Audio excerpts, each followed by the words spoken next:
sizameni ukwenza ngokuhle sisaziphilela lo mhlaba. Make sizameni ukwenza ngokuhle sisaziphilela lo mhlaba. Okay, everyone take their seats. We're about to begin the proceedings, God willing. So, no? God willing, are you okay? We're going to begin proceedings. Okay. Willing, whatever it is. Okay. I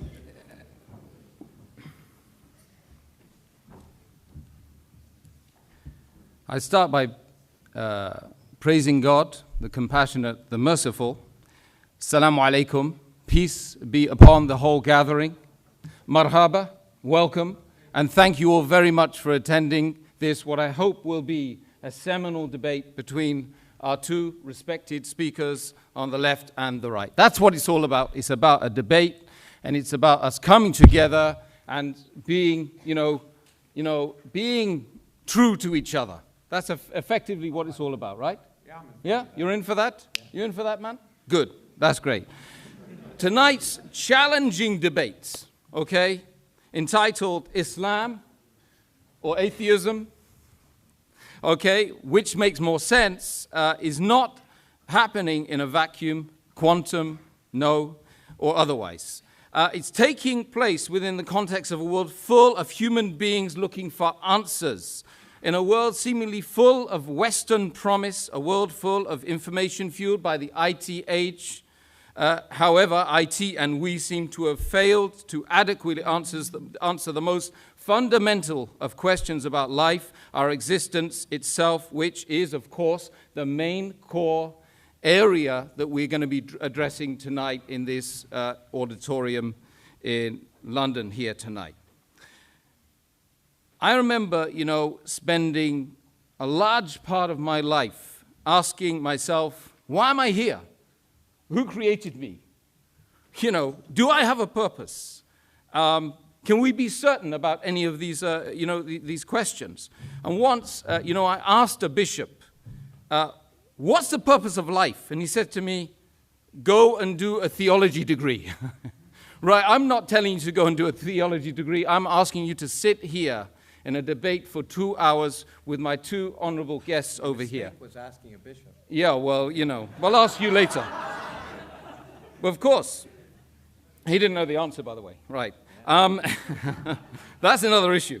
But what, of course, we can do to inform our decisions about this debate tonight is to use our reasoning, to use our minds, to use our intellect, and really for us to have an open mindset. Muslim, non-Muslim, Christian, whatever you are, whatever you believe in, we should have an open mindset and really go at this with sincerity. That's really, I'm just asking I'm asking myself first and foremost, right?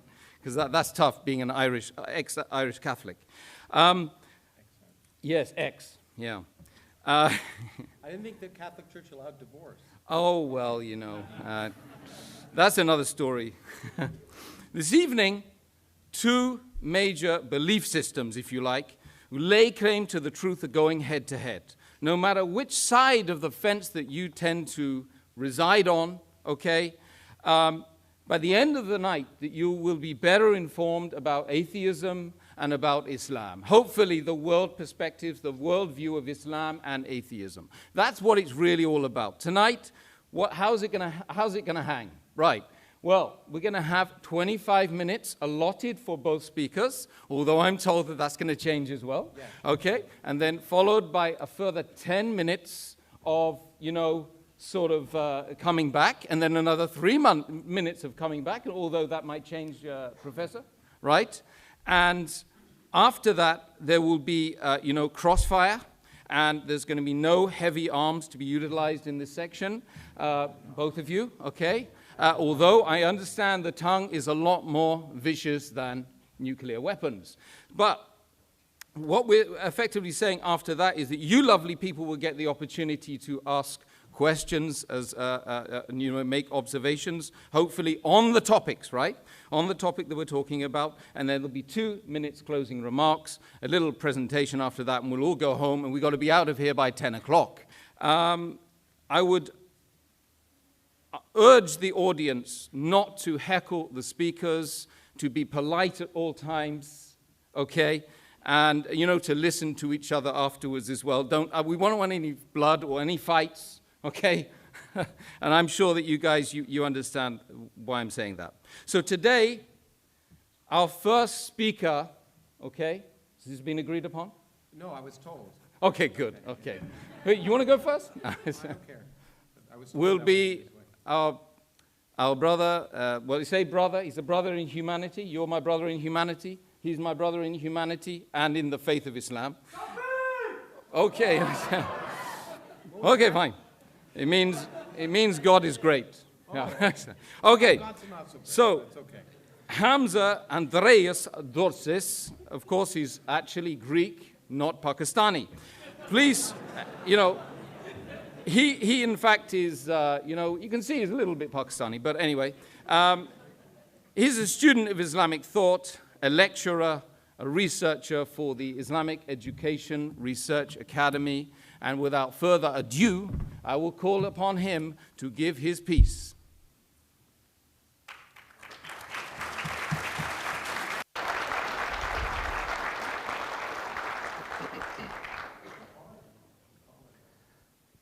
إن الحمد لله والصلاة والسلام على رسول الله.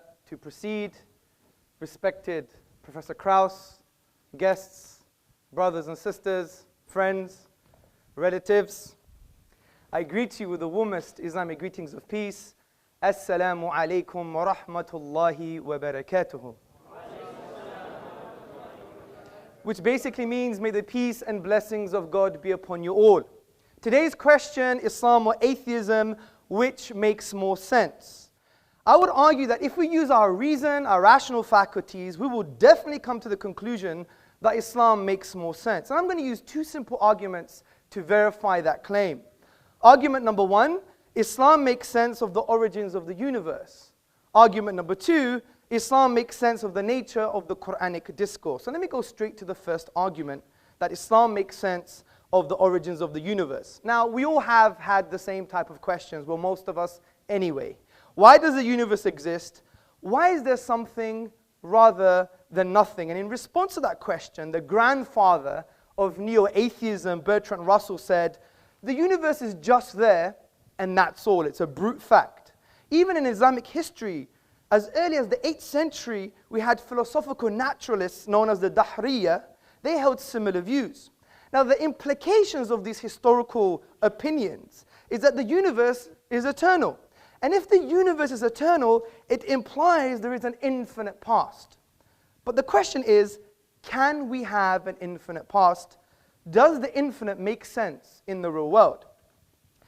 Now, the assertion that the universe has an infinite past is absolutely irrational. This is because the quantifiable infinite cannot exist in the real world, something our beloved Professor Krauss has also suggested in his book, A Universe from Nothing, on page 71. He says clearly, the energy of empty space, or anything else for that matter, cannot physically be infinite. So we have to figure out a way to do the calculation to get a finite answer. Now, to highlight why the infinity or the infinite doesn't exist, take the following examples into consideration. Imagine we have, for example, an infinite number of Professor Krausses in this room. And if I were to take 5 Professor Krausses away, how many do we have left? Well, some mathematicians may say, well, we still have an infinite number of Professor Krausses. Logicians will say we have infinity minus 5. But what stops me practically removing 5 Professor Krausses away from this room? Nothing. And if I do, there should be less than infinite, but there isn't, therefore it leads to absurdities and contradictions. Take this other example into consideration. The distance between myself and Professor Krauss. We can potentially split this distance into infinite parts, but I can actually traverse the finite distance, which shows, as Aristotle, the Greek philosopher, said, that the infinite is potential, never actualized. And in light of this, mathematicians Kasman and Newman said, the infinite certainly does not exist in the same sense that we say there are fish in the sea. And this leads to our deductive argument. Now, for those who don't know, a deductive argument is a conclusion that necessarily follows from its premises. And to deny a valid and sound deductive argument is equivalent of denying reality. So listen to the deductive argument. Number one, an actual infinite cannot exist. Number two, an infinite history of past events is an actual infinite. Therefore, an infinite history of past events cannot exist. Therefore, the universe is finite. Therefore, it had a beginning. Now, this is a deductive argument. But we also have complementary evidence, which I call astrophysical evidence. And I'm not claiming to be a physicist. We have an established, acclaimed academic amongst us, so he could tell us the rest of the story. But what have cosmologists said? They have said, for example, Alexander Vilenkin, in his book, Many Worlds in One, which I believe is a friend of Professor Krauss. He says, with the proof now in place, cosmologists can no longer hide behind the possibility of a past eternal universe. There is no escape. They have to face the problem of a cosmic beginning. And just to note, even Professor Krauss in his book affirms a beginning to the universe. Interestingly, in Islamic thought, this has been discussed at length, and there is a unanimous conclusion that the universe is eternal. It began in the finite past, as the polymath, theologian, Ibn Taymiyyah wrote in the 14th century in his book, As-Safaridiyya, so whatever is besides God, it is all makhluk, all created, originated, coming to be after not existing, preceding by its own existence. Now, since we have shown that the universe must have a beginning, there are 4 logical explanations for how the universe began to exist.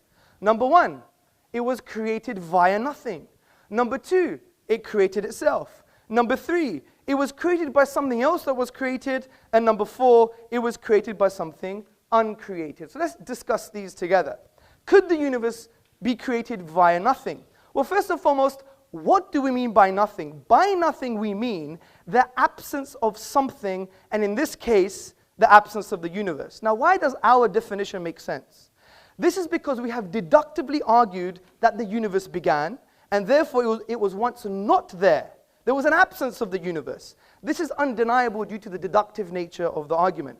So based on our definition, I think we can conclude that the universe coming into being or existence via nothing is impossible on logical, rational, and I would even argue empirical grounds. You could discuss this mathematically, for example. What is 0 plus 0 plus 0? It's never going to be 3. It's 0. Therefore, the universe could not have come into existence via nothing. As P.J. Zwart in his publication About Time explains, if there is anything we can find inconceivable, it is that something could arise from nothing. Let's go to the next option. Could the universe create itself? Well, this implies that the universe was in existence and not in existence at the same time, which is an impossibility. Also, there's a crude example for you to picture in your mind. Ask yourself the question, can your mother give birth to herself? Obviously not. So we know self-creation is an impossibility. So the next option is, could the universe be created by something created? Well, I would argue as an ultimate explanation for how the universe began, this is illogical and irrational. The universe could not be as a result of another universe, for example, or something else that was created because of the absurdity of an infinite regress. Imagine this universe, universe 1, being as a result of another universe, universe 2, and universe 2 being as a result of another universe, universe 3, and this one on ad infinitum, we would never have the universe today.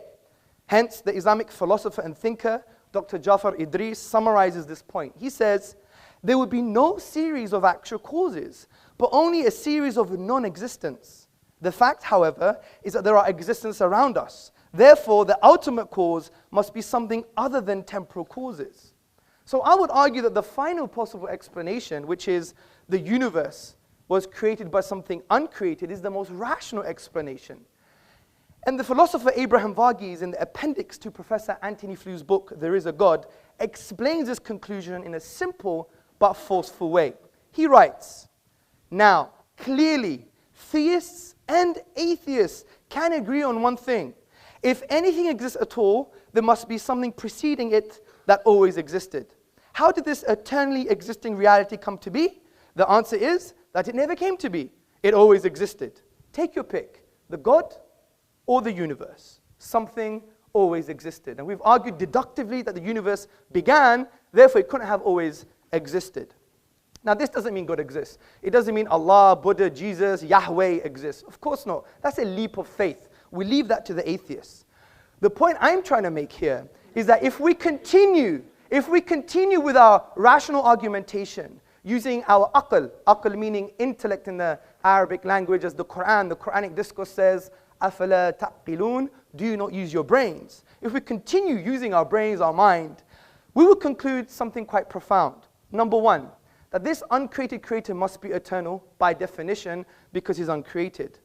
Number two, he must be transcendent. As Ibn Taymiyyah, the 14th century philosopher and theologian, said, he must be distinct and disjoined from the universe. For example, if I were to create this lectern, do I become the lectern? No. Number three, this uncreated creator must have a will, because if it's eternal and brought into existence a finite effect that began, like the universe, he must have chose the universe to come into existence. And a choice indicates a will, and a will indicates it can have a relationship with sentient beings in the universe. Number four, it must be powerful. It created the atom, for example. If you split the atom, ask Professor Krauss what happens. Fifth point, it must be perpetually knowing, because if it's eternal and it established laws like the law of gravity, it implies it's a lawgiver. So therefore we can make the inference that it's perpetually knowing or perpetually intelligent because it's eternal and created laws in the universe. Finally, it must be one. If we use the rational principle called Occam's razor, and by the way, many people don't understand Occam's razor, and I think Professor Krauss doesn't understand Occam's razor either when I read his book, but he could debate with me later. Occam's razor is not about physical causes, by the way, which has been misconstrued as a straw man in the Kraussian fashion.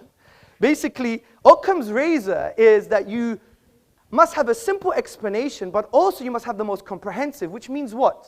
It actually means that it has to have greater explanatory scope and explanatory power, because it can be complex, because it may deal with most of the questions. But concerning this reality about the oneness of the divine, the argument that the creator must be one is simple and far more comprehensive. If you say 2 or 3 or 4, then it's not simple anymore, and it doesn't answer all the questions. In actual fact, it creates far more questions than it answers, such as, how do 2, 3, 4 causes co-eternally exist? It doesn't make any sense. So I think we've concluded what the Quran concluded 1400 years ago, that there is a creator, he's one, he's unique, and he's transcendent. As the Quran says in the 112th chapter, say, he is God, the one, the unique, God, the eternal, absolute. He begets not, nor is he begotten, and there is nothing like unto him. Now, before I move on to my next argument, I really want to have a nuanced discussion, a very nuanced discussion, which means if someone offers to talk to you, you have to talk to them back. And I wasn't offended, but I found it slightly childish when I asked someone in this room for us to have a chat, and he wouldn't have a chat with me, which I think is not very nice. But that's another story. And I want to do with some contention so we transcend this kind of what I would call atheist cliches. So what's the first atheist cliche? The first atheist cliche, I call it the Professor Krauss nothing cliche. And if you read his book, you will see that Professor Krauss, although a highly acclaimed academic, I mean, I am nothing compared to him. That's true. He's right. One second. By the way, him making a statement is not an argument. I don't know why you're clapping like someone who's obedient slave. 1 point. Please, I have a time to keep. So, in his book, which I really like his book, I like his style, I like his rhetoric, he wrote in his book, A Universe from Nothing, he said that nothing is nothing with italics. And essentially what he's trying to say, he's trying to change the label nothing, which in the English language is a universal negation. But he's saying nothing is actually something, which is a quantum reality. Now this is quite bizarre. And that's why you have to study philosophy, because you need to make conceptual distinctions. For example, imagine I was in the hallway and I said, I met nobody, and they gave me directions to this room. Or imagine if I said, for example, yesterday my wife made a great lunch, and it was nothing. Nothing tastes great with a bit of whipped cream. I mean, does this make any sense? And Professor Krauss' use of nothing is actually something. He also says in his book in page 80, our universe will then returning to the quantum haze from which our own existence may have begun. And his own friend, Alexander Vilenkin, said recently, vacuum is very different from nothing. It's a physical object. But this is irrelevant almost, because even Krauss admits in his book that these are speculative and inconclusive conclusions. Because he says, I stress the word could here, because we may never have enough empirical information to resolve this question unambiguously. So I do respect what he's trying to do, but you would never take an inductive argument over a deductive one. Only someone intellectually challenged would do that, in my humble opinion. The second contention is that things can come into being without any cause. You have a quantum vacuum, a quantum reality, and there are some subatomic events that appear without no causes. I believe we have a strong defeater to this argument, and it concerns perceptions, and it rests on a Kantian argument. Now, I can order my perception in this room. I can see this very handsome young man. I can see the cameraman. I could see the wall. I can also reverse that perception. But if my wife were to start walking down this auditorium, I couldn't help but see her front before I see her back. And I couldn't reverse that perception. Now, the very fact that I know when I can order my perceptions and when I can't, and when I can reverse my perceptions and when I can't, is because we have an innate concept of causal links and causal connections. To reject that based on empiricism or an empirical reality is equivalent and tantamount of actually rejecting the perception itself. It's like shooting yourself in the foot. This is why the philosopher John Cottingham in his book Rationalism said, but on Kant's argument, we will not be able to recognize the event in the first place unless there were a rule that makes it necessary that the order of our perception should be thus and not otherwise. In short, the very experience of an external event already presupposes an understanding of causal necessity. So these are the cliches. Let's go to the next argument, which is the nature of the Quran. Now, the Quranic discourse has been described by Eastern and Western scholars as an intrusive and imposing text, which seeks to intrude into the inner dimensions of man. Now, this imposition is positive as the Quran seeks to positively engage with your intellect and with your psychological disposition. And the way the Quran achieves this is by asking questions. وَفِي أَنفُسِكُمْ أَفَلَا تُبْصِرُونَ. And in themselves, do they not see? Talks about the physiological reality, the psychological reality, even referring to things like consciousness. This is why Professor of Philosophy Shabir Akhtar, in his book, The Quran and the Secular Mind, A Philosophy of Islam, he describes what the Quran is trying to say with these verses. He says, nature's flawless harmonies and the delights and liabilities of our human environment, with its diverse and delicate relationships, are invested with religious significance. Created nature is a cryptogram of a reality which transcends it. Nature is a text to be deciphered, evidences accumulating in the material and social worlds and in the horizons jointly point to a hidden immaterial order. And you may think this is quite interesting for a 7th century book, but the Quran goes even further than this. It produces an intellectual challenge for the whole of mankind. The Quran says, وَإِن كُنْتُمْ فِي رَيْبٍ مِّمَّا نَزَلْنَا عَلَىٰ عَبْدِنَا فَأْتُوا بِسُورَةٍ مِّن مِّثْلِهِ وَادْعُوا شُهَدَاءَكُم مِّن دُونِ اللَّهِ إِن كُنتُمْ صَادِقِينَ. And if you are in doubt, talking to Krauss, talking to me, talking to everybody, if you doubt this book, which we have sent down to our servant, referring to the Prophet Muhammad sallallahu alaihi wasallam, upon whom be peace, then bring one chapter like it and call on your witnesses and supporters besides God, in kuntum sadiqeen, if you're truthful in this claim. Now, this verse is a basis for an array of arguments in the Quranic discourse, and we don't have time to talk about all the arguments. Historical argument, sociological argument, and a whole array of intellectual responses. But one I want to talk about is called the inimitability and the uniqueness concerning the Arabic language in the Quranic discourse, which Islamic theologians and thinkers argue that it is a miracle. Now, before I get into that, we have to now discuss what is a miracle. We have to define what a miracle is. Now, the word itself linguistically comes from the Latin word miraculum, meaning something wonderful.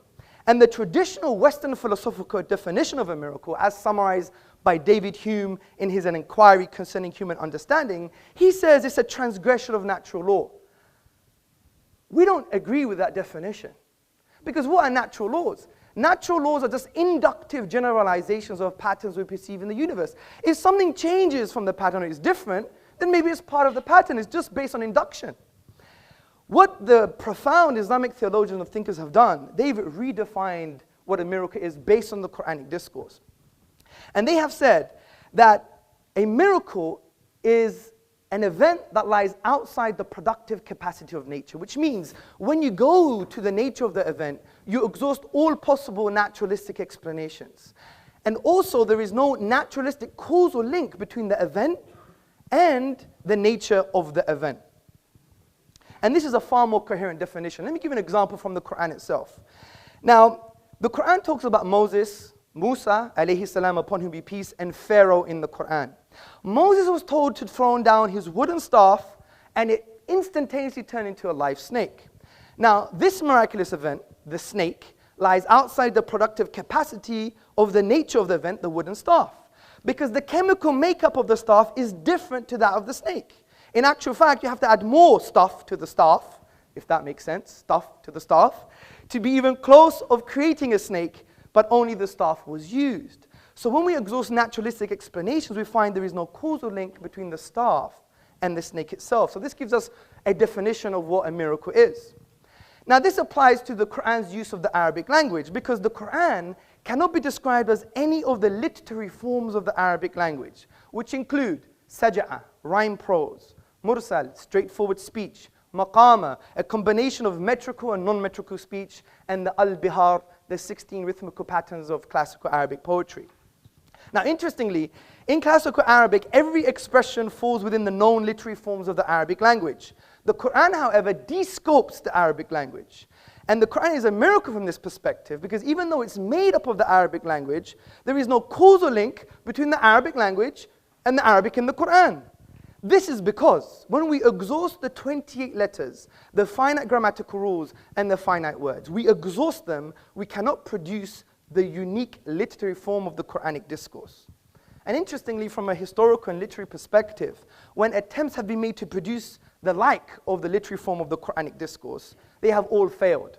As the academic Foster Fitzgerald Arbuthnot, a notable British Orientalist, states, and that those several attempts have been made to produce a work equal to it as far as elegant writing is concerned, none have yet succeeded. In this light, brothers, sisters, and friends, what we've just discussed can develop into a deductive argument. And listen very carefully. Number one, a miracle is an event that lies outside the productive capacity of nature.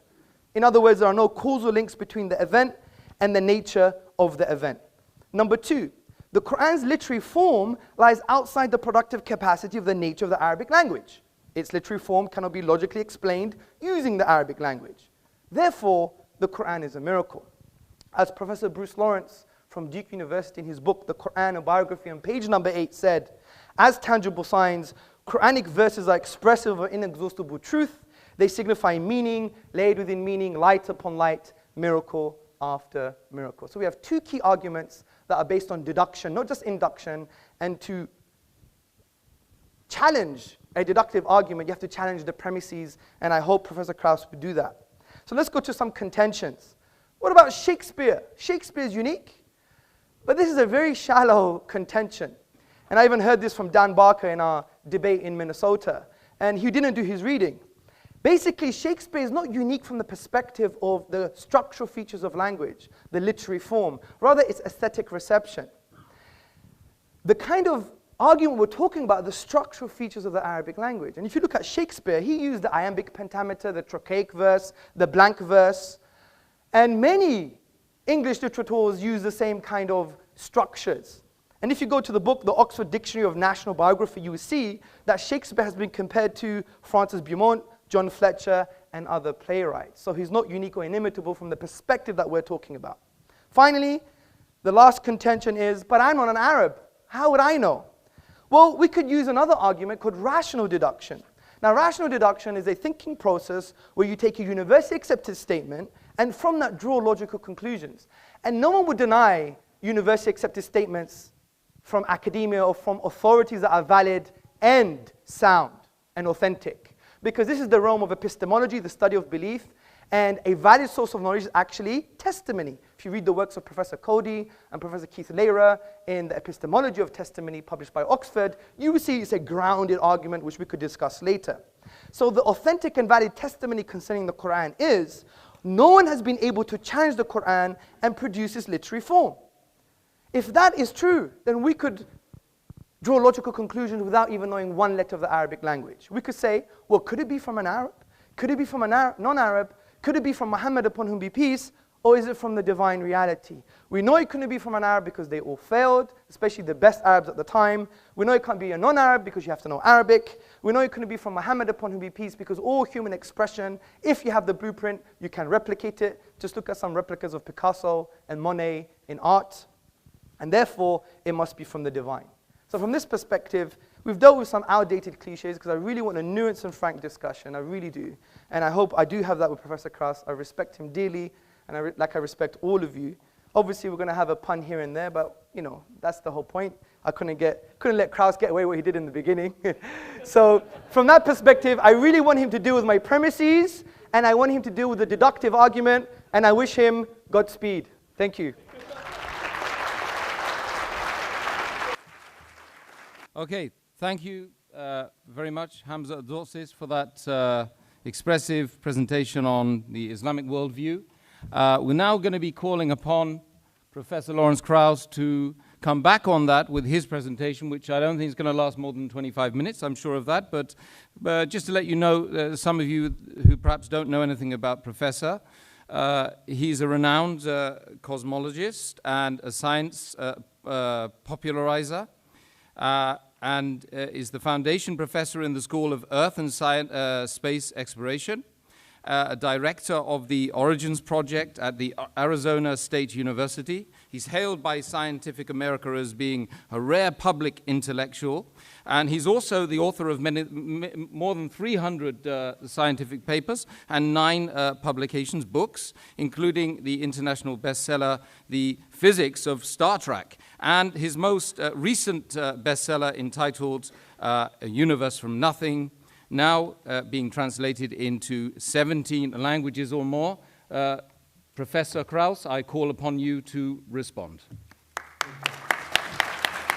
Well, first I want to thank the people who invited me, who've been very gracious to me, treated me with more hospitality than I've gotten in many times I've talked. So I guess it's Sabia, who I haven't met, and Obeida, who's been taking care of me for the last day or two, and Isa, who I was just working with. And so I do want to thank them tremendously. They showed me great respect and hospitality, and I want to show them and you that kind of respect. And that doesn't mean I respect ideas. Okay, some ideas are ridiculous, and that's perfectly reasonable. In fact, ridiculing ideas is what makes progress. So if I offend some of you, I don't mean to offend you personally. I may offend some of your ideas, but that doesn't bother me at all. In fact, if you confront my ideas, it will lead to a discussion. What does offend me, of course, is offending personal freedom and equal rights, and that's one of the reasons why I got upset at the beginning of this session. But that's been fixed, and I thank the organizers for that as well. To agreeing to not segregate this room in a 21st century is a great step forward, and I appreciate that. Now, you know, I'm really shocked. First of all I've watched Mr. Sorsis, right? Sorsis. My Greek is pretty good, I think. Be gorgeous. Yeah, gorgeous. Well, you are rather gorgeous. Gorgeous George over here. I watched some of these, and they're always exactly the same. So I thought they'd be different this time. And it always begins with you, and I'm supposed to respond to you. And I will, to some extent, but it's hard to respond to nonsense. And in fact, the point of this is not a question, does God exist? That's not the question. It's atheism or Islam or atheism, which is more sensible, I think is what it says, or something like that. Now, I was just shocked because I thought that you wouldn't bother to try and pretend you knew science, because you don't, and we're going to go through that in real detail. Everything you said is nonsense when it comes to science, so we'll go through and we'll have a little chat if that's okay. Of course. Okay, good. And so I found it remarkable that you began with that kind of nonsense, and we'll continue from that. But let me just first begin with the fact that the premise of this debate is in some sense inappropriate, because it suggests two things. First of all, it suggests that Islam is something special, and it isn't. It's not special at all. It's one of 1,000 religions or more that have existed since the dawn of humanity, all of which claim divine revelation, all of which claim perfection, all of which proclaim infinite knowledge, uniqueness, beauty, etc. So Islam is just a religion like any other religion. And there's no difference. It proclaims, just as the Rig Veda did and Akhenaten in ancient Egypt, that the universe had a beginning, nothing special. Okay? There's absolutely nothing special. So the question is, Islam as one of 1,000 religions, all of which make the same claims, but mutually inconsistent ones. So one of the things we know is, of these 1,000 religions, they all make mutually inconsistent claims, so they can't all be correct. In fact, at best, one of them can be correct, because they're not consistent with each other. So that means a priori, just a priori, and I know like that, you like that term instead of a posteriori. I've heard you say that. A priori, Islam has a probability of 0.1% of being correct, because it's just one of 1,000 religions, and one of them at most is correct. But since they all make the same claims, it's probable that none of them are correct. So treating Islam specially is inappropriate. Then atheism is somehow, as has been described, speaker, a belief system. It's not a belief system like Islam or Judaism or Christianity or the Norse myths or Zeus or Thor or any of the other myths that have been created throughout human history. All it's saying is, it's not a belief system. It's saying, you know what? We don't choose to believe that stuff because it's not sensible. So it's not saying we believe X. It's saying, well, this myth is inconsistent with this myth, or this myth is inconsistent with what we know about the universe, and therefore, it's unlikely to be true. So what atheism is just saying, this is unlikely to be true. It's not a belief system. So to compare one versus the other is, of course, false. It's a false premise. The first part of the false premise is that Islam is special. Not special at all. It's been there. It'll be gone, or be there as long as other religions. It's just like all the rest. And atheism is not a religion. It's just, in fact, what it is could be described as common sense. Okay? What makes sense? I will think that those things that make sense are likely, and those things that don't make sense are unlikely. In fact, that's what science is all about. Okay, so having said that there's nothing special about Islam, and there certainly isn't. I'm going to talk a little bit about, my intent, by the way, is, the other thing I should say is, debates, I'm an educator. It's, a flaw, but it is what it is. That means I believe in actually trying to illuminate ideas and lead to discussion, critical thinking, and eventually learning things and increase in knowledge. Debates aren't meant for that. Debates are rhetorical devices for people to go out and perform, make statements, and then challenge others and try and convince an audience of something. That's not education. So I will talk a little bit about some of this, and then I just want to have a chat. I'm going to use my 25 minutes to have a little chat. I'll take up my time when I could pontificate, as we've heard, and just ask some questions, because I'd actually like to learn some things, okay? And hopefully in the process there'll be some education for both of us. So the first thing I want to say, however, I want to clear up some misconceptions. This idea of deductive arguments, which sounds good, is not the way we learn about reality, okay? Deductive arguments just don't work. They lead to irrational actions. In fact, if we just ask what common sense is taking your beliefs to conform to the evidence of reality so that you will make rational actions. If you force your reality to conform to your beliefs, you will make irrational actions.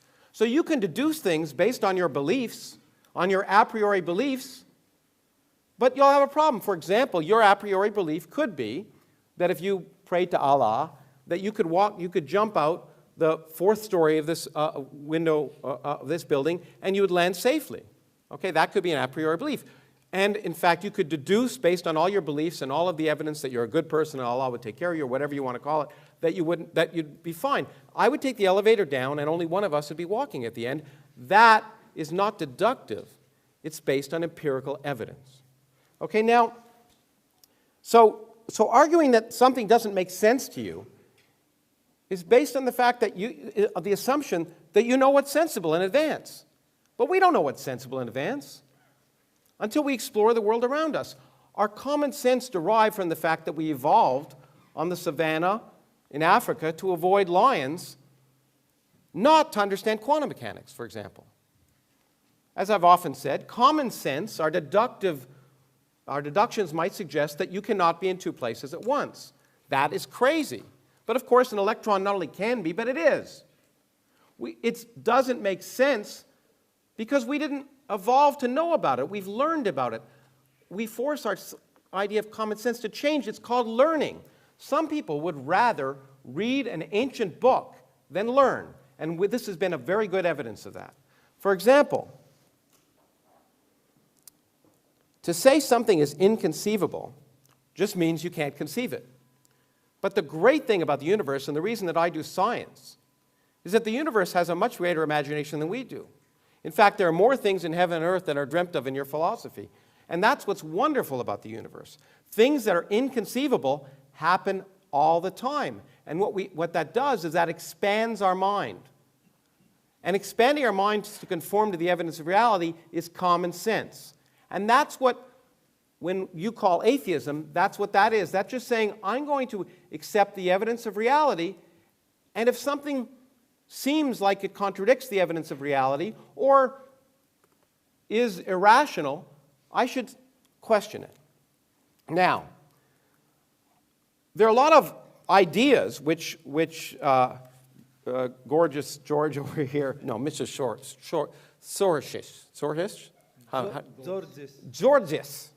I've been to Istanbul and I'm trying to learn Turkish, but Zordzis, Mr. Zordzis. It's okay. Do you speak ancient Arabic, by the way? I could read and do a bit of grammar. A bit of grammar. You don't speak it then? No. So your presumption that it's beautiful ancient Arabic is just a presumption. You actually don't know what you're talking about. No, it's not. Okay. I'll respond to Okay. you. I just wanted to ask that question because I don't speak Turkish. I wanted to see if you spoke ancient Arabic. Well, I just want to ask, do you speak ancient Arabic? Yes, I do. Fluently? No, but I do speak it. Okay, but not fluently. كيف حال?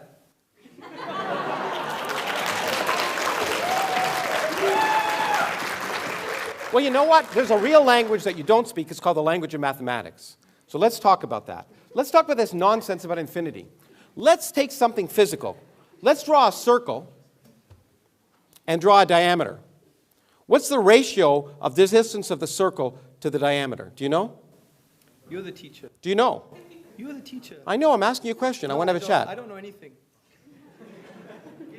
Well, you've demonstrated that, but you ever heard of pi? Yes, I have, yeah. Oh, do you know what it is? 3.14 Christian, you said. How many decimals does it have? I don't remember. An infinite number. Yes. Okay, so the physical distance of the ratio of a diameter of a circle to its circumference is an infinite number. Yes. What do you know? Now, when we talk about, what's amazing to me is you quoted Aristotle as the basis of science. Of course, Aristotle was the one that told us objects fall in proportion to their weight because he actually didn't do the experiment. He deduced it based on what he wanted. Galileo, of course, did the experiment, right? And we know, let's do the experiment here in front of you. So I'm going to take this object and this object. Yes. Aristotle would tell me which would fall first. Will you tell me which would fall first? Guess, okay. If you don't know. The book. Okay, look, you were right. Great. Okay, good. Why? Because there's resistance. Resistance to what? To the paper, right? Okay, exactly. Aristotle didn't know that. Yes, he didn't. Okay. Aristotle also claimed that infinity was impossible because indeed, as you pointed out, the distance from you to me could be divided into a half, and then a quarter, and then an eighth, and then a 16th, and that's an infinite thing. It makes it impossible. Yes. Well, the thing that Aristotle didn't know how to do, and you don't know how to do, is to sum an infinite series. 1 plus a half plus a quarter plus an eighth plus a 16th adds up to 2. Yes. Okay, so that kind of argument that infinity is impossible, it just doesn't make sense mathematically. Infinities do occur. Now, it is true in my book that I said infinite density or infinite energy is a concept that appears to be in contradiction with the evidence of physics. But that doesn't apply. All infinities are impossible. In fact, space could be infinitely large. There's no presumption that space isn't infinitely large. It could be. What we now know about physics suggests it probably isn't, but there's no law of physics that says space can't be infinitely large. So this notion that you deduce that infinity is impossible because you don't like it is just not the way the world works. Because infinities happen all the time, whether you like them or not. Not only that, it doesn't lead to irrational actions. Mathematicians have a way of dealing with infinity. We can add infinities. We can take numbers and an infinite series that, for example, the series 1 plus 2 plus 3 plus 4 plus 5 plus 6 plus 7 to infinity actually has, in mathematical terms, can have a finite sum. It's minus 1/12, if you wanted to know. Okay? It may not seem logical to you. It may seem inconceivable to you that the sum of a series of positive terms, each of which is bigger than 1/12, could end up being minus 1/12. But the fact that it's inconceivable to you just means you're ignorant. Thank you. Okay. Now, this idea that Occam's razor suggests, first of all, Occam's razor is not a principle of science. Okay, it's a nice idea that you should try for the simplest answer to any question, and physicists try and use that. Sometimes the simplest answer doesn't work. In genomics, for example, it'd be nice if every gene, in fact, you talked about more than one cause for an effect. It'd be nice if every gene, every disease was caused by a single gene. One of the reasons that genomics is so difficult is we've discovered there's a complex interaction of genes, so that in fact, that there are many separate causes of most diseases. There are very few diseases that have a single cause. But in fact, you know what is simpler than the number 1? The number 0.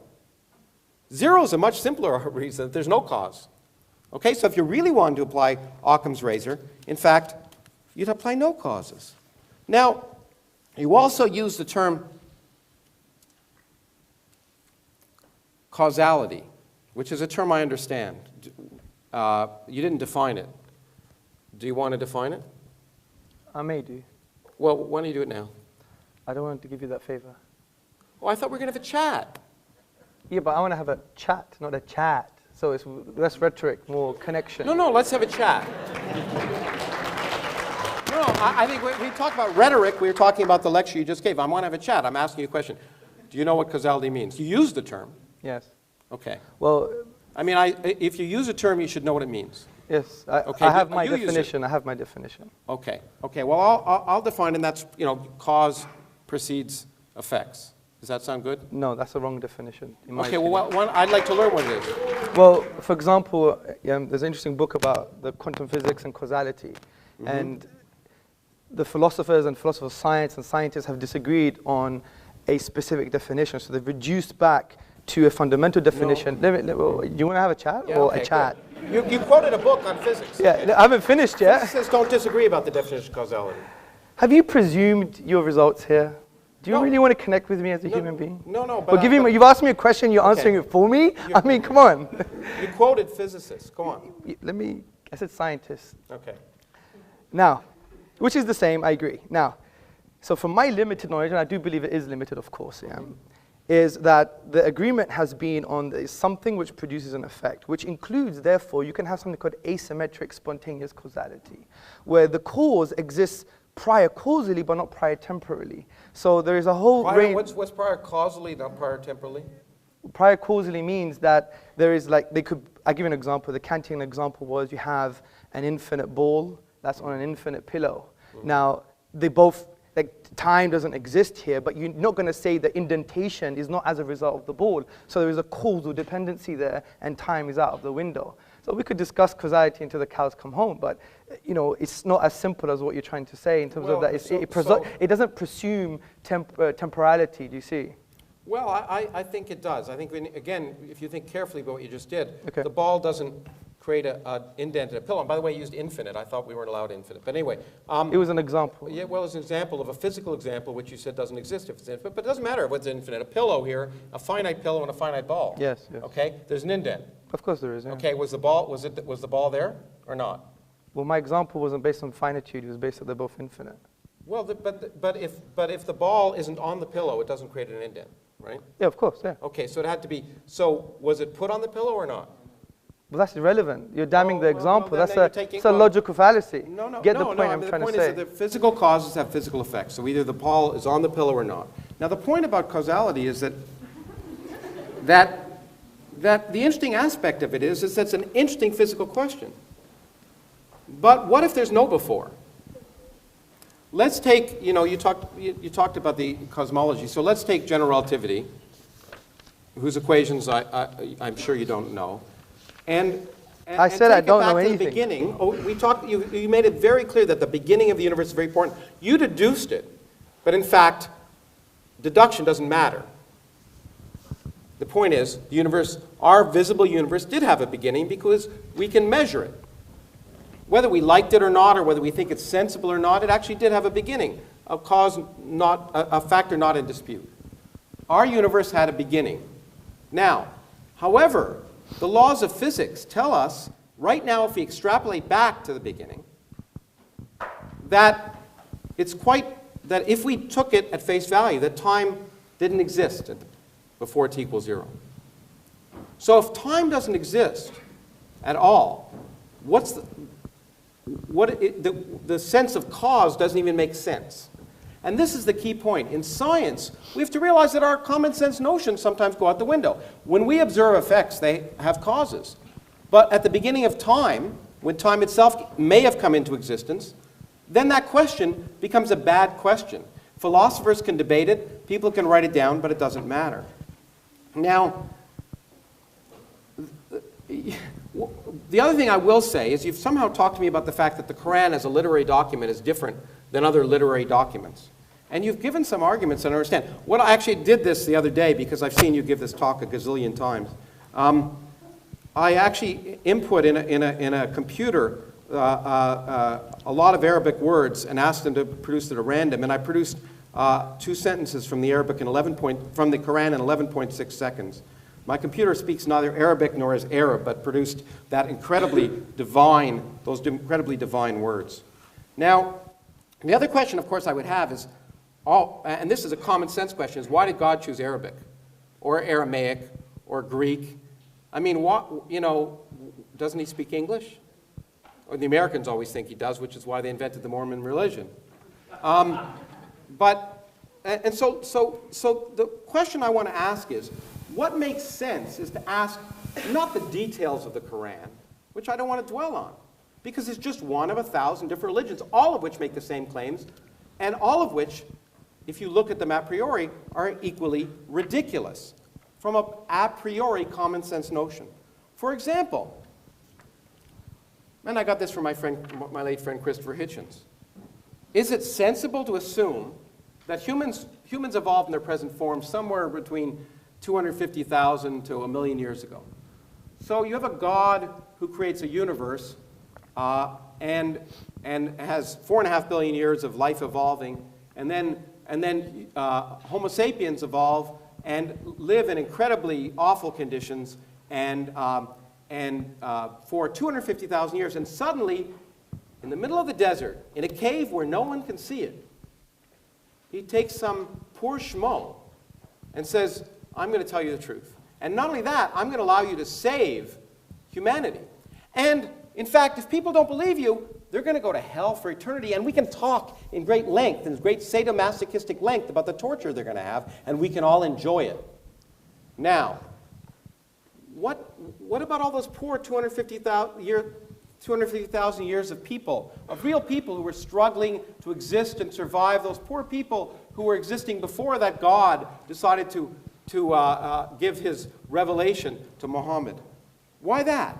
Why would a sensible God wait that long? And of course, the interesting question you have to ask is, why are the revelations always done when no one can see them? If you're asking a court of law, you'd say, well, you know what? It just doesn't make sense. Why don't once it doesn't call down from the sky so everyone can hear them? Why is it always given to people in private who then claim they've had a revelation? Now, why should I believe Muhammad's revelations any more than anyone else's?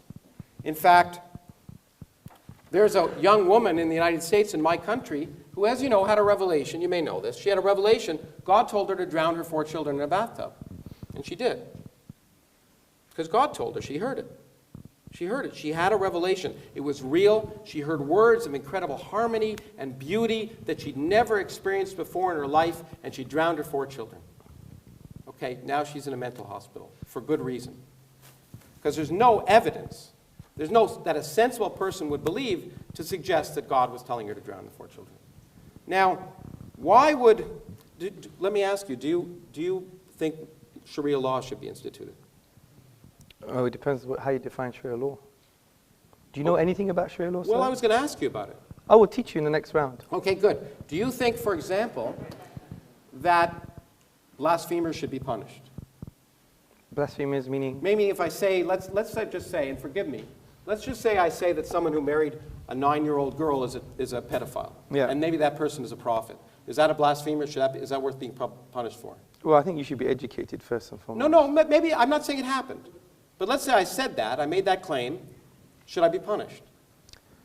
In a court of law with justice, there will be a form of punishment, yes. Okay. So what about if I openly questioned the existence of God? In fact, said openly and preached in a room that there's no God. Is that worth punishment? This is full in our history. We don't have a problem with intellectual debate and dialogue. I Okay. even mentioned the 8th century Dahriya. So if I say that Allah is not God, but Thor is God, and people should worship Thor, and I go and that it's not blasphemous. Well, it's wrong and it's Okay. childish, but I will have a discussion. But it's blasphemous to suggest. Is it blasphemous to suggest that Muhammad isn't a prophet? Well, from an Islamic perspective, but you have to understand there's a difference between public intellectual discourse Okay, so and great, being okay. deliberately rude. Okay, well that's. But we're that's all great. for intellectual discourse as per this big debate. Oh, but you say I should be punished if I suggest Muhammad was a child molester. That's No, good no, punishment. I wasn't saying that. Didn't you say that? What I'm saying is, in an Islamic law, for instance, if you were to speak about something like this, and you would be taken to a court under certain conditions, Then I would be punished. there may be a punishment. But generally speaking, it would be more edifying and educational. But rather should there than- be punishment? That's what I'm asking you. Should there be? Oh, you're asking me if there Yeah. should be punishment? I think we should follow God's law, of course. So there should be a punishment.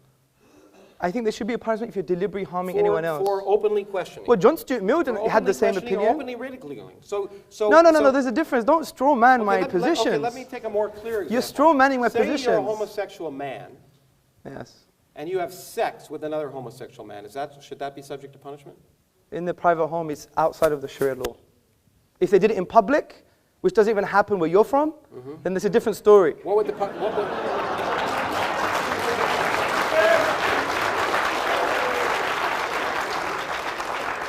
Where am I from? Where am I from? Well, you are from the United States of Oh, I America. see. yeah. And so it doesn't even happen in where I'm from. Now that's rude. But in any case, How's but that it does rude? but the good I thing thought about you're an it is empiricist. It does happen where I'm from. All the stats So could- two people you know. in Arizona are out in the desert having sex because they really get turned on. Yes. And they're both men Yes. and they have sex together. Yes. Okay? Is that punishable? If there's no one in the desert, no, it's not. Okay, let me ask you another question. Is homosexuality wrong? In the Islamic tradition, it's a sin. Okay, now here's an idea of why common sense should tell you that Islam, like many other religions, is not common sense. Because, of course, homosexuality is perfectly natural. In all animal species, almost, it's natural. It occurs with a 10% frequency. Okay? In fact, there are good evolutionary reasons for homosexuality. So in that sense, there's no reason and a fundamental... Why would a God who thought it was a sin make it natural among all species? I don't think the sheep, by the way, which 10% of sheep are long-term homosexual relationships. Okay? Why would a God who thought it was a sin create sheep who don't have a soul, who aren't able to think about it, be homosexual?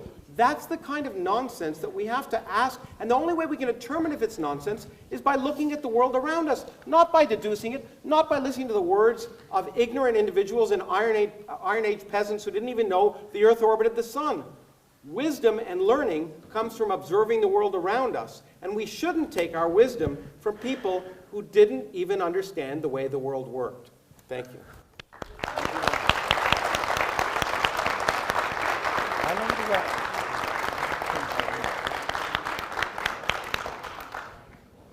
Professor Krauss, thank you very much for your presentation on the atheist worldview.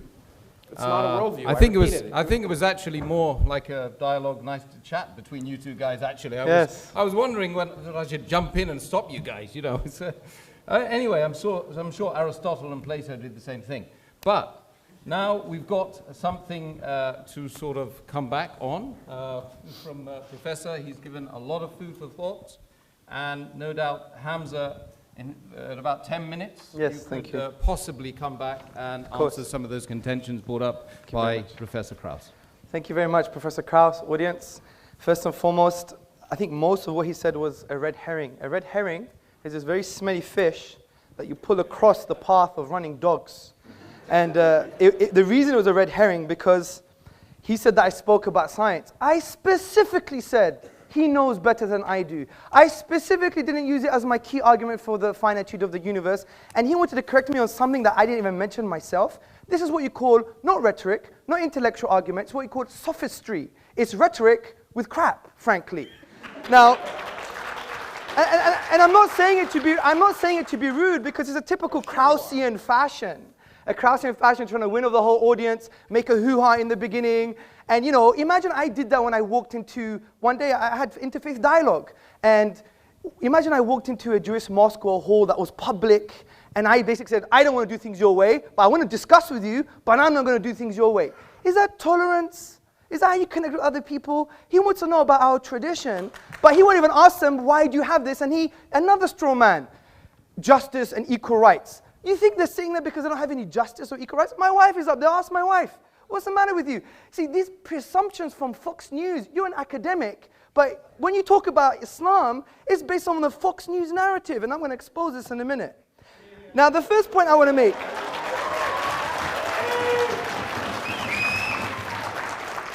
Now, you used the word a priori more than 3 times, but you rejected deductive thinking. I mean, isn't a priori deductive? I mean, you can't have your cake and eat it, sir. I tried to talk on your level. That's the first point. The second point I'd like to make. Actually, let me calm down. The second point I would like to make is that, see, we're not rejecting inductive arguments. Of course we're not. You're forgetting the inductive method, the scientific method. Do you know where it came from, sir? Do you know where it came from? I know, in fact, there's a remarkable scientific mathematical tradition in the Arab world, if that's what you're going to talk about. I'm going to talk about Ibn al-Haytham in his book on sure. optics. Yeah. Read the works of David Lindbergh and others, historians of philosophy and science. And they say it came from Islam. You know why? Because Islam doesn't reject... No, they came from the Arab world. They didn't come from Islam. Well, let me give you the link. Let me give you the link. Okay? أَفَلَا يَنْظُرُونَ إِلَى الْإِبِلِ كَيْفَ خُلِقَتْ.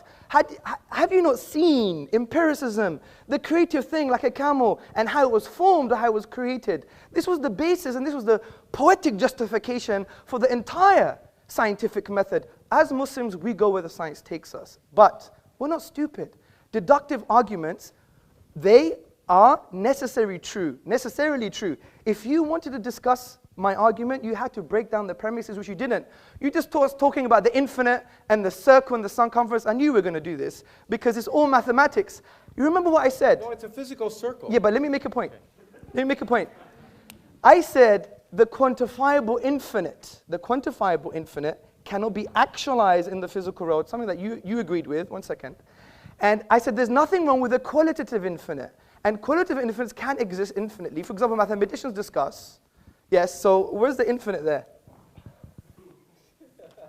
That's the length. You think this is a length is a physical quantity? That is. Length a physical quantity? That is, yeah. Okay, the length of this and the length of that, okay, the ratio of those two lengths is an infinite number. Yes, of course it is. Okay. But what is that length? What is that length? 1. This is a length 1. Is 1 Krauss. Okay, can you... These are pi Krauss. 1 second. Can you measure the straight line and can you measure the circumference? Yes or no?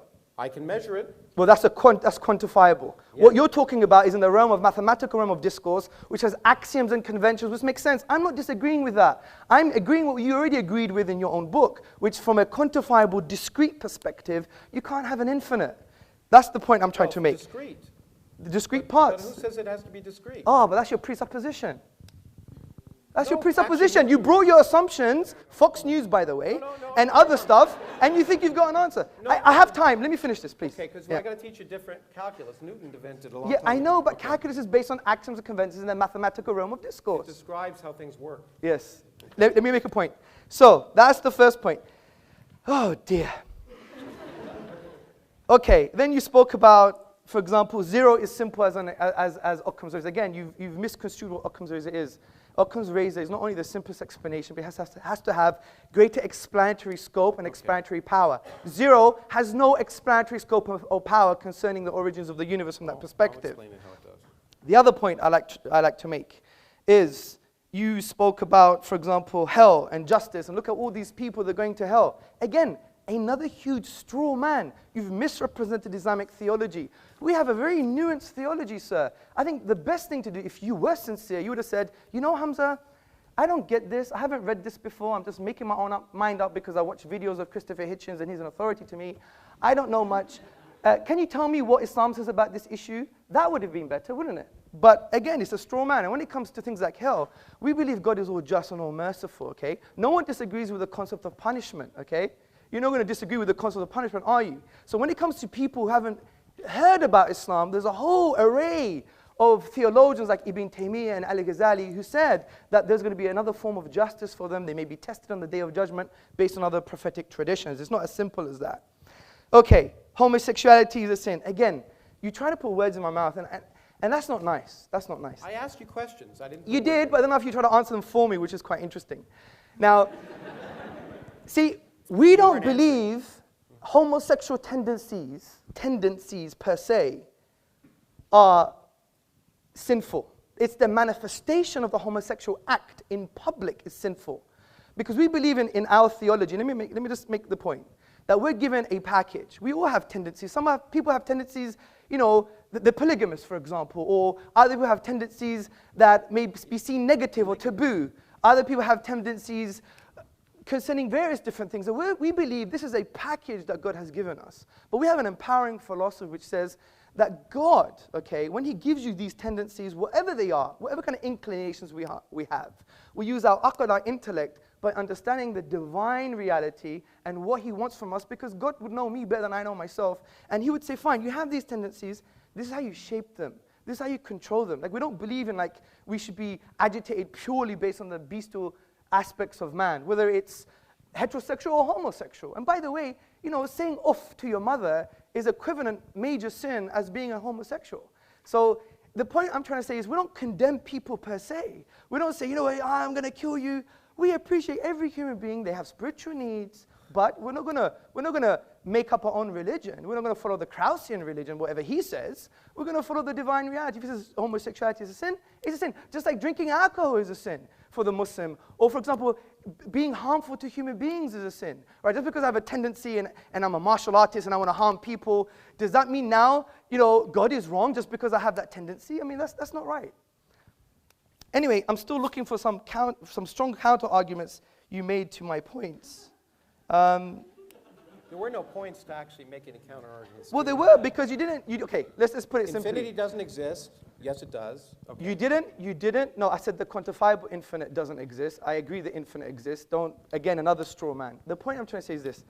We have a deductive argument that the universe is finite. If it's finite, it began to exist. If it began to exist, there are some logical possibilities. Please entertain those logical possibilities. If not, it's equivalent to you coming to my house, having a coffee, I'm talking to you, but you're talking to the window. And I know you have better morals and manners than that, because I know you're highly respected, and we do all respect you in some paradoxical way. But the point is, the point I'm trying to say, Professor Krauss, is that I think it's only fair if you want to pick and choose from the Fox News narrative that you actually trying to change that stance and say, right, what does Sharia law say? Do you have a book of Sharia law at home? I asked you so I could learn. No, but you were telling me. Do you have a book? Okay, do you have a book on Sharia law? No. And you make judgments, and okay, I have a book on atheism. I think it's based on nonsense. Great. But I give you the intellectual epistemic respect to read your worldview. But you've come here my book is a book on atheism. It's a sorry, book on science. you've come here blasé, almost arrogant. I don't want to judge you, and saying, you know, it's all rubbish. I'm not going to take any of his arguments. I know better than you, which you said that, and I do agree in physics you do. And you've come here making judgments on Sharia law. You don't even have a book on Sharia law. That's why I asked questions.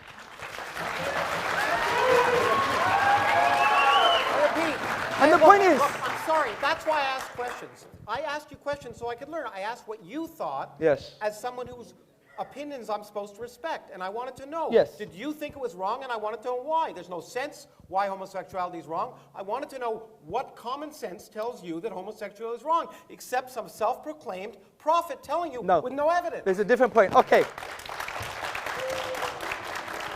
Okay, let me ask Professor Krauss a question.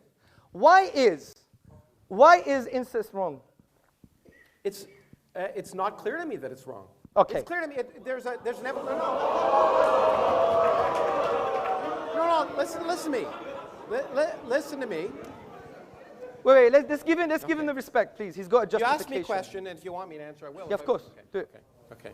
The point is, most societies have a taboo on incest, and it's an empirical one.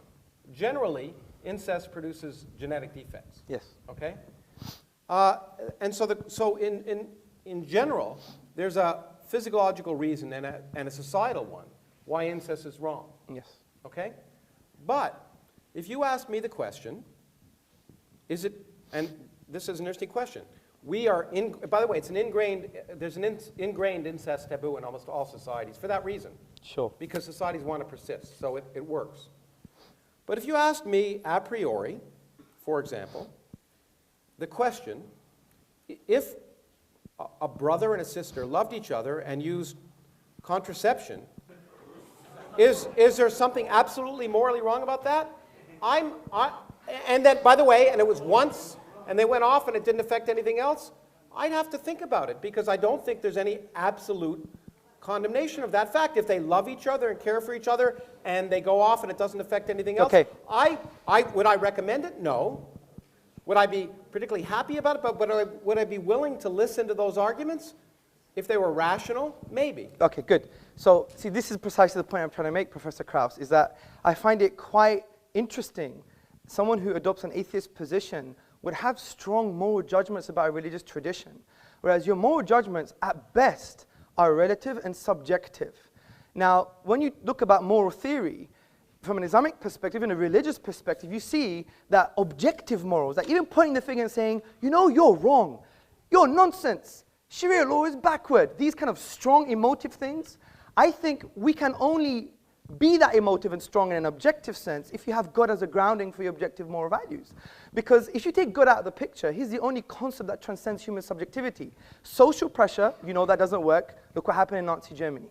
You know, for example, evolution makes it end up being ephemeral and empty. If you look at the philosopher of science, Michael Rules, he said, you think loving thy neighbor as thyself is like you're referring above and beyond yourself. But essentially, it has no true meaning. It's just a product of survival and reproduction. So from this perspective, you don't have an ontological grounding for objective moral truths. The best you could do, what a lot of atheists have done, is, well, we believe in moral realism, which is moral truths are just moral truths because they are. Well, Islam just is, and the Prophet Muhammad upon whom he just is, and the Quran just is. That's not an argument.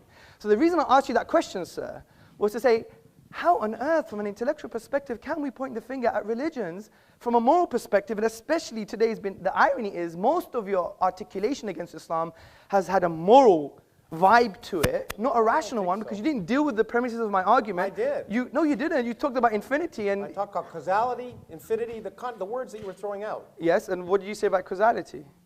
I said, in fact, that it's quite likely that beginning of the universe causality isn't a good question. But if you understood the physics, you'd understand it. Your presupposition of causality. No, it's not my presupposition. It is. It's time doesn't exist. Yes. Space doesn't exist. Okay, think about the statement, something produces an effect. Mm-hmm. Where is time as a definition there? Produces. No, it could be atemporal. What do you mean atemporal? You Well, explain to me clearly what you mean in a physical way. And Okay. Don't just give me English language. Give me a physical example. Okay, let me give you, like your nothing is a physical example, yeah? Well, you haven't described what my nothing is yet. You read the preface, like a number of people did, but I don't know if you got very far in the Actually, book. I read the whole book. I liked it. What's my nothing? Your nothing is... What is my nothing? Your nothing is quantum. No. It is. No. No space, no time, no laws, no nothing. But that's still a quantum haze. No. That is. No, there's no quantum. There's no universe. There's no universe. Nothing. Zero, zip, nada. So why did you say in your own book then that we will reduce to our own quantum haze? Hamza, can I Well, he took a lot of my time.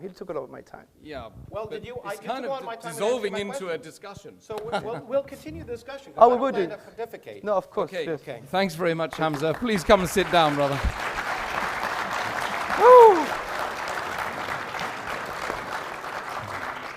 I didn't want to stop you in mid-flow there, but over to Professor. There must be some Greek in Professor Krauss. Look, okay, well, we can continue the discussion because it should be a discussion. My point is that the question, I repeat again, is what's more sensible? And what's more sensible, ultimately, is what produces more rational actions. And I'm sorry, if you talk about tolerance, I get so tired of hearing people talk about tolerance, but then I hear people talking about blasphemers. I should be allowed to blaspheme all I want, because ridicule is an important part of inquiry and discussion. Sometimes ridiculing something illuminates it. And I hear about blasphemers, I hate to say it, and this may be a complete misapplication of Islam. It could be that Islam, as it's practiced in many countries in the world, is a misapplication of Islam. But all I can see is intolerance when I see those principles applied. Intolerance to blasphemers, intolerance to homosexuals, intolerance in general. Now, the other thing I want to say is this God, if we ask what's sensible, why would we think that this unproven God that is supposed to be the basis of not just Islam, but all religions, different gods, different characteristics, but the Islamic God, much like the Judeo-Christian God, is a real creep. This is a God worse than Saddam Hussein. Instead of torturing you just for your life, tortures you for infinity. Forgive me the word, but eternity. Let me use that word. Eternity for not believing. For not believing, you're tortured for infinity. The tortures are actually described in the Quran, and you know it as well as I do. And the point is, if you just ask yourself common sense, if you were a divine being, say you had an ant colony that you made in your house, would you be offended if those ants didn't pay homage to you well, let's start with 50 times a day before Muhammad cut it down to 30 and then 5. Would you be offended if those ants didn't pay homage to you 5 times a day? And if they didn't look up to you or didn't recognize your existence, would you destroy them? No, I mean, it just seems so petty. So why should we believe in a hateful, unmerciful, petty, sadomasochistic, homophobic, sexist God? It's just irrational. It's not sensible. There's nothing. And the point is, and I don't want to single out Islam here. And I know I'm offending some people, but the same is true for the God of Moses. Okay? If you really believe that the scriptures were literally true, the morals in that book are reprehensible. It's okay when angels appear to do a lot of things, including coming down and making revelations to Muhammad, which Muhammad didn't write down. As far as I know, the first example of the Quran was 20 years after he died, so there was a lot of talk. And some of that talk got turned into perfect writing well after Muhammad was dead. But those angels come down. But in this case, in the case of course, Lot, as you know, the angels came down, and they were men. They came in the form of men, which I don't think is allowed in certain versions of the Quran, at least. But anyway, they did. And then they were going to be raped. So what did Lot do? Of course, he said, don't rape them. Take my daughters, because daughters are dispensable. What kind of moral lesson is that you want to learn? Okay? Now, I'm sorry, that's in the Bible. Actually, that's from my religion, okay, or my ancestors' religion. I have none.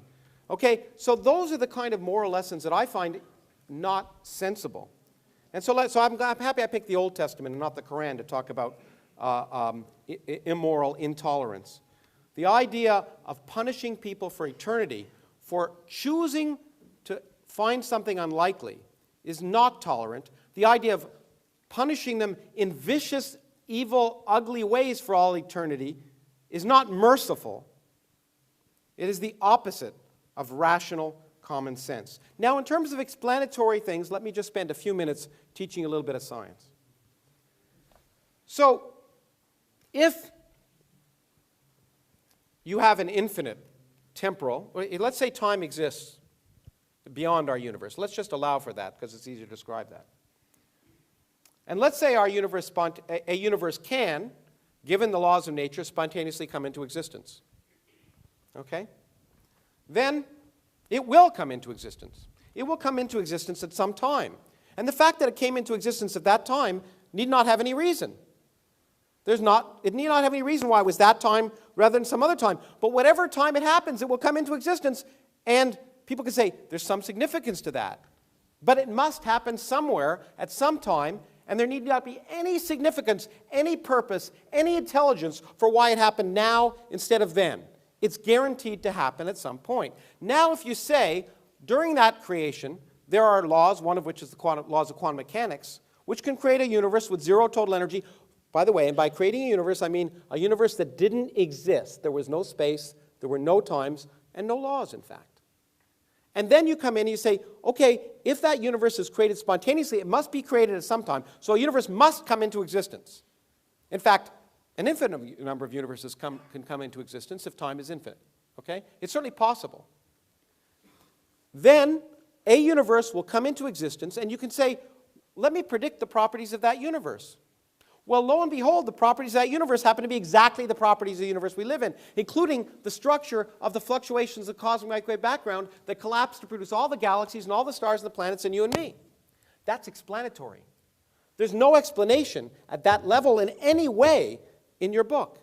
So the explanation of a universe that could come into existence from nothing without any purpose, without any planning, without any reason, is explanatory. Now, lest I be misconstrued, that is just plausible. Because we do not have a full scientific theory. But to make the claim, as I know you've often made, that because that there are certain things we will never understand, is to misunderstand science. There are lots of things we don't understand today, and that's the reason to go out and do science. It's just like Darwin said, he said, in the evolution of species, I'm describing the evolution of species. I'm not describing the origin of life. We'll never understand the origin of life. We'll no sooner understand the origin of life than we understand the origin of matter. Well, of course, he didn't realize that we'd one day understand the origin of matter. Just as I expect in your lifetime and my lifetime, we'll understand the origin of life. We'll understand how chemistry turns into biology by doing experiments, testing, and not forcing our predilection that it's impossible. I had a debate recently where somebody said, it's impossible for non-life to turn into life. Well, that's a nice statement. It's a nice belief. And it's a belief you can have, but it's a belief that can be wrong. And that's the great thing about science, which you can call atheism if you wish. It's you're willing to change your beliefs. You're not assuming the answers before you ask the question. You're not assuming you know what's divinely right just because you interpret a certain book to mean a certain thing, and someone else may interpret it to mean something else. You will agree there are different interpretations of every book, including the Bible and the Quran. And so to presume that you know divine truth before you've asked the universe is not sensible. And I don't think I'll take any more time. Okay.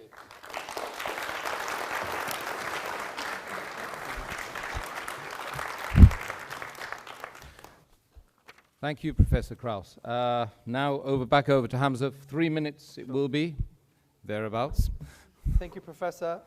Thank you very much for your presentation. Now, I really want you to try and address some of my arguments. You produced something about with the Quran, but if you were attentive to my argument, the Quran says bring a chapter like it, not 2 verses from different chapters. So again, it was a straw man of the articulation of what the Quranic miracle was. And I could spend more time maybe during the Q&A to explain what that is, but I specifically said bring 1 chapter like it. Your computer model, which I like to see evidence of, by the way. But who just decides what's like it? I mean, do you decide or do I? Okay, is that a different question? To me, Shakespeare is more beautiful than the Quran. That's fine. Okay. But, or James Joyce. Yes. He doesn't use iambic I pentameter. understand, sir. Okay. But what you have to understand, sir, is this, is that I repeated maybe more than once, it's not based on aesthetic reception and your opinions on beauty. Who determined it? Well, it's the reality, empirical reality. No, I'm going what's to explain. empirical reality? Let me explain what the argument is again, because from your onset, you've misunderstood it. You thought You it was quoted beauty. people who said it couldn't have been created. But those are just literary scholars. What if I say, yeah, it could be created? Yeah, let me just explain that, because Okay. your first presupposition was based on a falsehood, wasn't it? Yeah? You thought it was aesthetic reception. It's based upon the structural features of the Arabic language. Now, because I only have 2 minutes, I'll continue that in the Q&A, okay? So, also you're saying about that, look, if the universe began, and we could show that maybe empirically or deductively. My focus is on the deduction here. And I don't think you really address on the infinite perspective when we said that this is based on axioms and conventions in the mathematical realm of discourse, but in discrete physical parts, as you've admitted in your book, that can't happen. So we have a deductive argument that the universe began, which means it once wasn't there.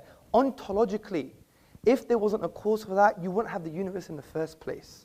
The second point I like to make. No, there's you see the photon that's lighting you up from that thing? Yes. It didn't exist before it was emitted by the electron. Yes. Okay? It didn't exist. Yes. It wasn't there. And you're saying there's no cause. It wasn't, you know, point is, yeah, I'm saying this, what I'm saying is, there can be physical causes for physical effects. Yes. Okay, but they don't have to be, but God doesn't have to pull the photon up. Just because the photon appears from nothing doesn't require something supernatural. I agree. But okay, so if a universe suddenly comes into second. existence where it wasn't before, it doesn't require something But supernatural. I already gave you a defeater to the argument that you assume that when things begin to exist, they may not require any causes. And that defeater was... Not any purpose. I didn't say cause. Look, I just said if a universe can come into existence by physical causes, Yes. where there's no universe to begin with, it will happen at some time. And your point was I it agree. happened, and therefore there's a reason why it happened, because it happened when it happened. Well, if it didn't happen then, it would have happened some other time, and we would have had this conversation. Let's calm down. You're putting words in my mouth, okay? Okay. What I'm What did saying you to say you, then? I'm not saying things like, I'm not talking about teleology. I'm not talking about there is a purpose behind. Don't use definition. Did you not say our universe came into existence for a cause and there had to be a reason for it? No, I didn't say reason. There had to be a purpose? No, I didn't say that. I said there is a Oh, cause. I thought you said there was an intelligence. You gave a whole long argument. Oh, that's after using conceptual analysis that you agree that there is a uncreated creator or a cause that was uncaused. Now, Well, hold on, but Yeah. forget all that. I just talked about our universe. yes. Are you agreeing with me that our universe doesn't have to have any purpose or reason to create it? No, of course I'm not. I don't agree with you. Well- but that's not my argument. My argument is, deductively, was the universe once absent? Yes. Yes. If that's the case, then ontologically, which means the nature and source of reality is that it couldn't have come into being without a cause. Well, okay. First of all, I hope it's that way because that'd be easier to understand. Yes. Okay? It's possible that it's not that way. Okay? So if it has, and you could take this out of my time if you want, I don't give a damn. The point is that maybe time exists outside of our universe, maybe Yes. it doesn't. Let's just pretend it does, and then our universe came into existence, and there was a physical cause for that. That's fine, I'm fine with that. I'm fine with our universe coming into existence for physical cause, just like that photon being created. But as I pointed out to you, it's equally possible that these notions that we have in our brains, because we're humans living at a classical level, that time exists and is a continuous flow, may break down. And if they break down at t equals 0, then any sense of the word cause becomes nonsensical. The word cause is a red herring in your terms. It's not worth discussing. It may not be relevant to the creation of our universe because there may not have been any time before it, and therefore this notion that every cause, every effect has a cause may be irrelevant if there's no time. Now, I don't know if that's the case, but I'm willing to ask the question, and I'm willing to do studies to see if it's reasonable. Yes. I'm not willing to presume the answer before I ask the question. Well, of course, I agree. Okay. But the point is, the presumption here is that you require time, and that there's a specific physical definition for time. Now, Well, the presumption is after t equals 0, you require time. That's absolutely true. The presumption that you require time at t equals 0, if you took the equations as they're written, time would go out the window. I don't have a contention with the physics. That's your job. No, but there's no. Yeah. But if you take it as they're written, there's no time. The time has no meaning at t equals 0. Okay, agreed. Great. According So there's no to the cause. physics, I don't disagree with you. Okay. I highly respect that. But all of that is inductive in nature. No, it's not. Of course, what is it based on? Is it It's deductive? based on observation. Which is inductive. Well, no, it's empirical. It's empirical. You know, the problem is, it's empirical. It's Okay, based well, on what's testing. empirical? Okay. Look, I don't care. Look, the Do you point have an infinite set of observations? Have you had an infinite set of observations? Now, if you're going to tell me I read your something you wrote which really misrepresented science, you're absolutely right. If you're going to tell me science can never tell anything with absolute certainty, Yes. okay? That's exactly- Except things that are wrong. Yes. That's what science can tell. I agree. Science can tell us the Earth isn't 6,000 years Okay, old. good. Science can tell us that science can tell us many things, and so I don't all the disagree science- with you. Okay. I don't so the disagree fact- with you. Okay, so the fact that science can lead us closer to what is the underlying reality is absolutely true, and the fact that science can't say with anything with absolute certainty is absolutely true, except what's wrong. Yes, I agree. Okay. And it can say certain claims, for example, that the moon split in two when he was there is wrong. Now, I know you're going to say another that's red a herring. misinterpretation. Another red herring. I know another red herring, but certainly... Loads of fish in this room today. No. Some people, as you'll know, some interpreters of that thought that was the case, but they're wrong. You agree with me? That's it. Do you agree that I'm those making a interpreters different point here, that Professor. claim, okay, all I'm saying is this is a book of words, and you can interpret it many different ways, and some interpretation of those I'm gonna address are that. wrong. I'm going to address that as well. But that's, look, we're going from so many different issues. It's a typical strategy of not knowing how to respond to a particular point. Look, the point of interpretation, for example, the Quran, for example, if we read the whole of the Quran holistically, we understand that it's probably the only religious book that gives you tools of interpretation. For example, the Quran says there are some open-ended verses, ambiguous verses, and they're specified. So in linguistics, it's called intra and intertextuality.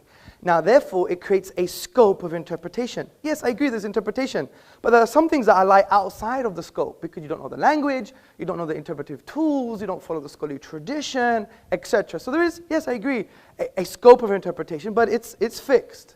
So that is, in essence, the red herring. The point I want to get to What's here, different about that than, say, Christian theological's different interpretation of the Bible? well, that's There's no very difference, interesting. right? Well, for example, in the Protestant tradition, the reason they moved away from the Catholic Church is because they said, look, this is me and my book, and I could interpret the way I want. But now a lot of Protestants are coming back to the Catholic tradition because they're saying, how do I understand God's word? And that's why they see the church entity as an interpretive authority, do you see? So obviously they have their own confusions, but the book doesn't tell it how to interpret it. That's why you have the German School of Systematic Theology. The Catholic Church, which now accepts evolution, for example, would say, you're right, the book doesn't tell us how to interpret this ridiculous first But I just want to get Genesis. back to my original point, which is, so there's nothing unique about it. You keep pretending Islam is unique, and I don't see it. can we deal with a point at a time? Okay. Yeah, Okay, no, okay. But you throw these things out. We believe And Islam if is I not don't- unique. If I don't Professor, challenge them, Professor, then they'll sound we as if they're don't accepted. believe Islam is unique. We believe it's a universal message that believes there's one true God. Don't enslave yourself to your ego and your desires and the beast aspects of man or to the social pressure, loyal because I'm worth it. So is But free yourself from these shackles and worship the divine, which gives you true freedom. Because if you want real liberty, interesting, the word ruh in the Arabic language means soul or self. And it comes from the triliteral Soul or stem. self, which one?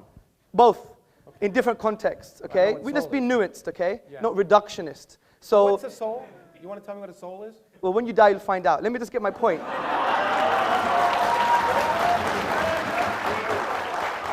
Let me make my point. That's a really bad explanation. Well, come on. Because it gives me something I can't test. you know? Listen, I'm the Greek. I'm supposed to be full of sophistry and rhetoric here. Well, you are, but that's true.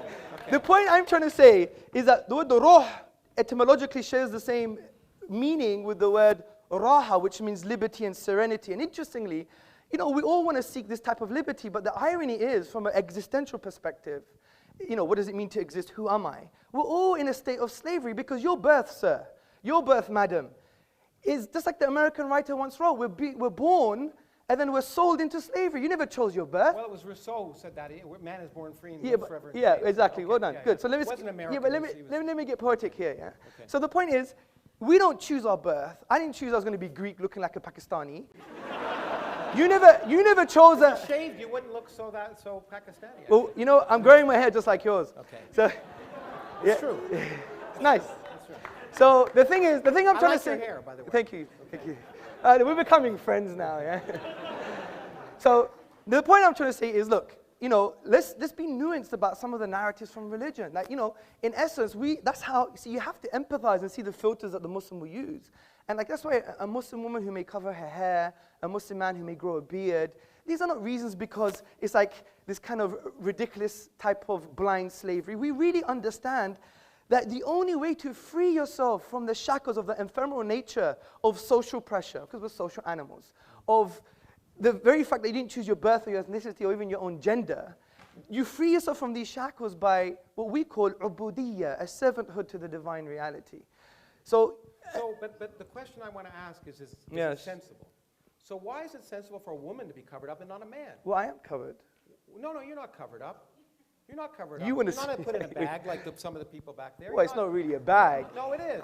Yeah? As far as I'm concerned, it is. Okay, look, that's a different question. I'm not going to get into the moral judgments of certain traditions because at the end of the day, And, we've I already... find them, and by the way, they're all only Islamic. I mean, if you want me to offend other religions, I'm happy No, to I'm do not it. saying that, Okay. Klaus, but someone who is rationalizing incest doesn't have no more high ground to point the finger at Muslim women. I mean, and the other point,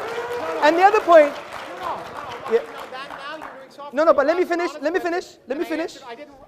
I explained why. in Let general, me incest complete is the a bad thing. sentence. I'm sure it wouldn't go ad infinitum. Okay. Let me make my point. Well, we could go ad infinitum because it could last an infinite amount of time. It's certainly- Potentially. So, not you actually. agree? Potentially, yeah, but not actually. That was my point, which you misunderstood. So the point I'm trying to say, Professor Krauss, is this, is that, you know, these pointing the finger at other traditions, where is your ontological basis for an objective moral value like this? Well, you know, in fact. Is it objectively wrong that she's wearing a bag? What? Is it objectively morally wrong? And how is it I didn't objectively never say morally it was wrong? wrong. I asked if it's sensible. Okay, is it sensible? Okay, and so my question to you is, it seems to me that given the fact that I happen to view women and men as, you know, we have differences, inherent genetic Of differences. course, yes. But in every other sense, we're equal human beings. And in fact, in many senses, as you know, there are advantages and disadvantages. We don't disagree with that. So I do not see any reason to treat women differently than men. It doesn't make sense to me. That's all I'm saying. Okay, fair enough. Good. Okay. So the point is, when we make moral judgments, I know you use the word sensible, but other times we make moral judgments. I don't talk, unlike you, I don't talk about morals because I try, in this sense, the question before us was not, is atheism moral or is Islam moral? It's, is it sensible? And when people act So why have you nonsensically- spent 25 minutes pointing the finger and making moral judgments rather didn't ever than say- trying to deal with my argument? I didn't make For example, I didn't you make thought- a moral judgment about your misinterpretation of whether infinity is allowed in physics. I didn't make a moral I judgment. never said that. I made a I factual never said judgment. that. I said it makes sense in physics because you need the mathematics to correspond to physical reality. I don't disagree with that. I am So saying... you need the mathematics to correspond to physical reality. Is that what you just said? Yeah, of course you do. According to physical physics. reality can allow for infinity. According to what, I learned a lot from your book, actually. It was quite interesting. You said, even in your book, I think it was page 81, you said that essentially, you know, there's the maths, and I need to improve my physics to ensure it's in line with the math. And interestingly... No, I need to improve my math to ensure it's in line with reality. Okay, good. So Okay? what With is... the evidence of experiment. Yes, good. So if my math doesn't agree with the evidence of experiment, then I change my math. And that's why I think, and I don't want to build a straw man, you made a conclusion in your book. You said, this is why you can't have an infinite anything. No. You said that in You your show me book. where I can't have an infinite anything. Yeah, Did I talk about give me the infinite book. energy density? Let Did me I talk find... about whether the universe might be infinite? Let me find it for you. And by the way, if I did, I was wrong.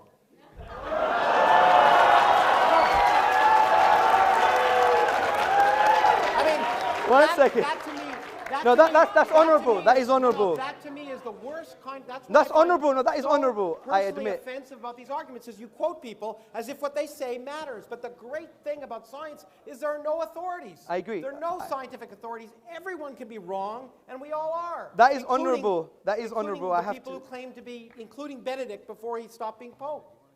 Yeah, 1 second. 1 second. Just bear with me. He wanted it here somewhere. No, I'm enjoying Yeah, it. please. No, this is good. This is good. Okay, so here we go. Infinity is not a pleasant quantity, however, at least as far as physicists are concerned, and we try to avoid it whenever possible. Whenever possible. Clearly, the energy of empty space, or anything else for that matter, cannot be physically The infinite. energy of anything. No. You said, Sorry. or anything else for that matter. The energy of anything cannot be physically infinite. Where's that there? The energy of empty space or the energy of anything else. You're cannot reading be. another book now. I wrote that. Well, Mohammed may not be here to talk about the Quran, but I'm here to talk about my book. And you don't even know your own book. And my book says, I repeat. Yes, do I that. repeat. Maybe I should change it into Arabic so you understand it. But the point is, the energy of empty space or the energy of anything else cannot be infinite. Or, Okay? Okay, That's fair enough. what I said. Okay, good. So really, it's suggestive of my point. No. Sorry. It didn't say space cannot be Did you get this infinite. sign, by the way? It didn't say space. Oh, yeah. It didn't say space cannot be infinite or time cannot be infinite. Good. Because they perfectly well can. Okay, good. But there's another point you made. Wait. The other point is... I mean, you're making a big mistake to try and talk No, to me about my I'm book. not. I'll be happy to, you'll be happy to show me what you said if I misquote you. Listen, Okay. Professor Krauss, I can only read your words when Well- you say, or anything else for that matter, means or anything else. But I know I shouldn't have... I know... Was that paragraph about energy? Yeah, but Okay, just ask me. also there's a context now. But when it comes to religion, there is no context. No, there is. But when it comes to physics, there's a context. No, I talked to you about the fact that different interpretations lead. Fair enough. in your- I in the agree. Quran. I Different agree. people have interpreted the Quran incorrectly. I agree, Professor Krauss. But listen to this. What you have to understand is this. Do you agree that the universe started at a finite time ago? Do I agree? Yes. The Because you universe made that started point. 13.72 billion years ago. Yes. It's as far back as we can go to about the first millionth of a 10 millionth to of the a minus second. 43 or something. Well, no? no. Has it changed? Empirically, we know it to about a millionth of a second. Yeah. Okay, excellent. Of course Good. it started finite So time good. ago. Exactly. So that I said was suggestive evidence for my deductive reasoning. Okay? Well, it was suggestive evidence for the Rig Veda, Akhenaten.